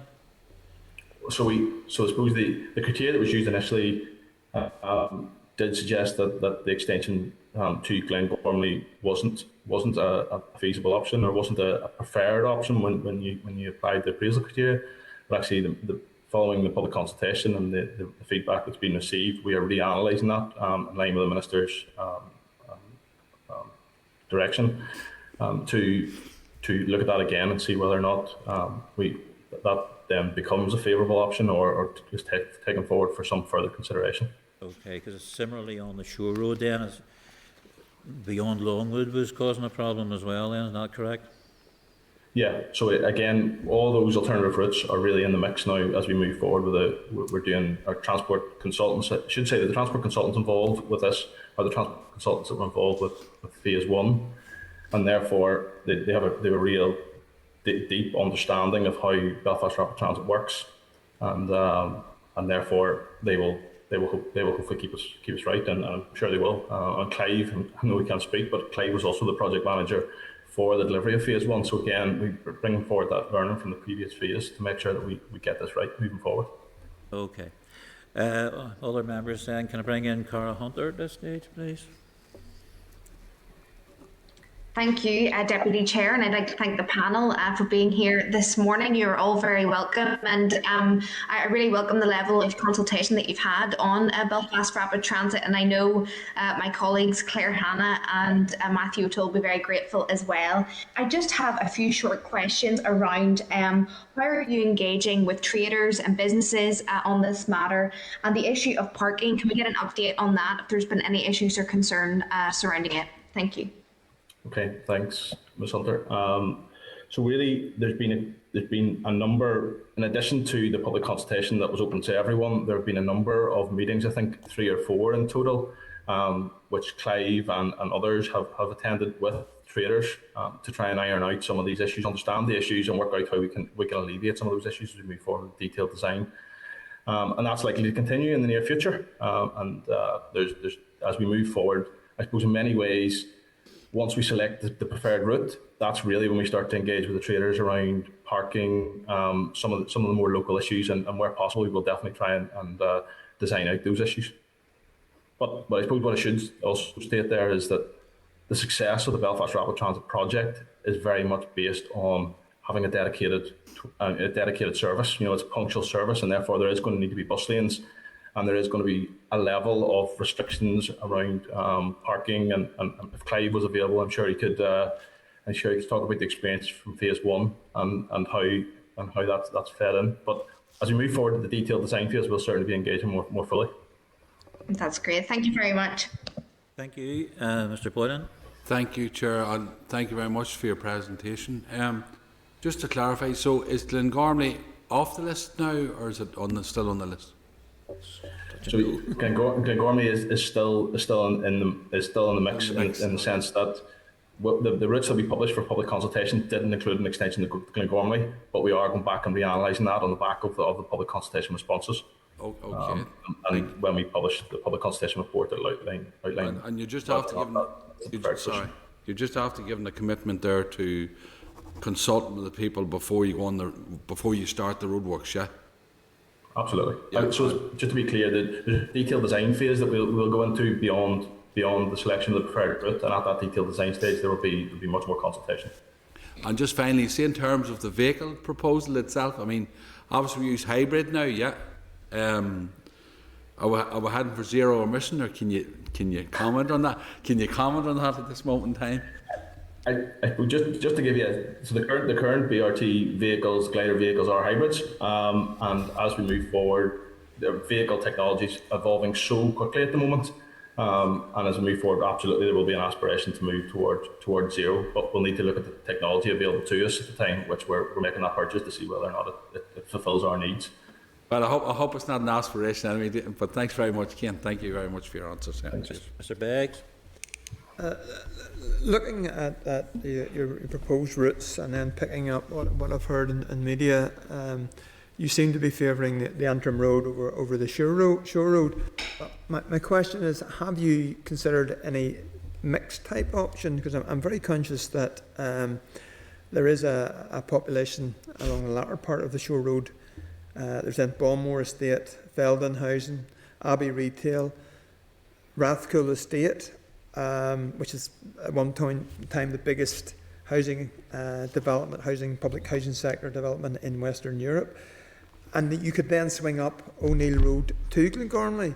So my question is, have you considered the Antrim Road and then possibly diverting down Fort William to serve that other very sizable disadvantaged population, rather than going through the Antrim Road, which is very sparse housing, generally well-to-do housing, past the zoo, which again is, there's very little housing in that area. So my question is, have you considered mixed routes so that you will serve a much wider population? I should say that we haven't. There isn't a preferred route at this stage. The Antrim Road and the Shore Road options are still very much on the table. And as we move forward with the assessment, we will look at whether or not we can, on the back of the public consultation responses, whether or not we can look at a variant of one of those options in line with what you just said. And is there a potential of even having the main service along the Antrim Road, if that's the one that's to be favoured, and then having a split latter part of the service, so it, that very large population that will be missed if the Antrim road is favoured would also be served? I suppose one of the things that is quite important in our rapid transit system is loops aren't efficient. So in many ways, a rapid transit system as mass transit system is closer to the likes of a tram than a bus, and therefore splitting the routes, having a loop sometimes isn't quite the most efficient thing. But I'll have to take the detail around the various options and splitting the routes away and maybe come back to you. Okay, thank you. Thank you. Cian, that appears to be the questions for today. Thanks very much for talking to us today and putting us an up-to-date picture. So thanks very much for your attendance. Okay. Thank you. No problem. We'll give Clive a wave there, and so we haven't seen him or talked to him. So, okay. Thanks, guys. Thank you.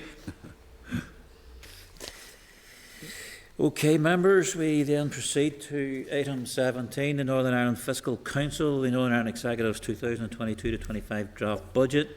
Page 381 is the Northern Ireland Executive budget and assessment. Is there anything you wish to raise at this stage?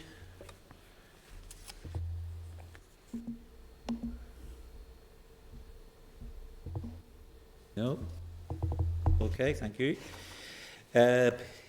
Item 18 then is a substantial written briefing on motor insurance, compulsory insurance bill. You have a number of documents ranging from 437, the clerk's cover memo, through to the Hansard recording on the 19th of January. We advise members that the first stage of the bill is scheduled for next week, Monday the 7th. We seek the committee's view in supporting the Minister for Infrastructure and seeking accelerated passage for the bill. Are members content the stakeholder evidence and Minister's briefing to the Assembly Research and Information? Is that agreeable? Content. Chair, just to clarify, is there a committee decision on or agreement in relation to accelerated passage? Accelerated passage will have to be agreed as well, that's correct. What's your thoughts on accelerated passage? Obviously, time is of the essence, Mr. Beggs. My comments during the debate were not normally supportive of accelerated passage, but I understand particular circumstances here and could well be sympathetic, but would wish to know, are we at least closely following legislation elsewhere which has been perhaps scrutinised in detail rather than inventing something entirely new which would also bring with it higher risks. So it is, had a quick scan of the paperwork there, whereabouts is the detailed legislation? What page is it at? Is it 441, the insurance bill itself? The bill should be at page 441, and sorry, I missed Minister's correspondence refers to the fact that it largely mirrors the bill in Westminster. But has it been printed yet? Well, it is. Yes, it is. Yeah. Thank you. This is, Right. Chair's got a draft copy Yeah. of the bill which is restricted, and the bill itself will be introduced. It's on the order paper for Monday. Okay. Okay. Are we agreed then to, as a committee, to support accelerated passage, though reluctantly, obviously, due to our scrutiny rules? Yeah, Chair, I would agree with those comments. Agreed? Yeah. Okay, thank you. Item 19 then is the forward work programme at 476. Are we happy with that? Content? Yeah, thank you. Yeah, Chair. And item 20 is any other business any member wishes to raise. Mr. Boylan? Two items, Chair. One certainly is on the Loughney Partnership Group. Could we write to the Minister? I mean, I know it's brought up in the Chamber this week in question time. I'd like the committee support to write to the Minister just to look at ways of maximising the potential of it. Are we in a situation where we can make a decision at this stage? Is there people still in with us? There's only 4 of us here in the Chamber. And five to Carl make it. Hunter's still available as well, so that's 5. Yeah, Carl's still there. Hang in there for a while yet, please. It's just to write to the Minister, Chair. Yes, yes. Your views on But any decisions need a. Need a quorum even to do that. Oh no, well we're 5. No, we're watching very Sorry, carefully. just to clarify, to write to the Minister to... Yeah, just to ask her to seek ways of maximising the potential of Loughney and work with the Loughney Partnership, you know. Okay. Thank you. And you had another issue? Yeah, the other issue, Chair, is the it's the wedding car issue, and it's been, I know the Chair had raised it the last day. I just wonder, because they feel under the Taxis Act that they feel they got a raw deal. So Yep. I have a couple of emails and I'll send them through to the clerk. But basically, just want to raise the issue of that. Yep, I think most members were in communication with folks Yes. regarding this, so, Clark? Yeah, Chair, I know a letter has been drafted. I assumed it had been issued, but I'd been informed earlier that they had not received a letter, so I'll Right, check that you up check with the that out Assistant with Clerk. Vincent then, and we- yeah. And I'll just come back. pass on some emails as well that I got from the industry. Is that okay? Fair I think members did agree last week to hear Yeah. from Okay. him, so we'll get that into the forward plan as quickly as possible. The wedding and funeral. And funeral. Oh, sorry. Yeah. Sorry. Yep, okay. Any other member wish to raise any matter? Okay. Date and time and location of next meeting. The meeting will take place at 10 a.m. Wednesday the 9th of February 22 in the Senate Chamber of Parliament buildings. I just wish to advise the need for maintain social distancing by leaving the meeting and to ensure that all remove their own papers, water bottles, glasses, etc. from the meeting room. The meeting is adjourned. Thank you. Thank you, Chair. Well done.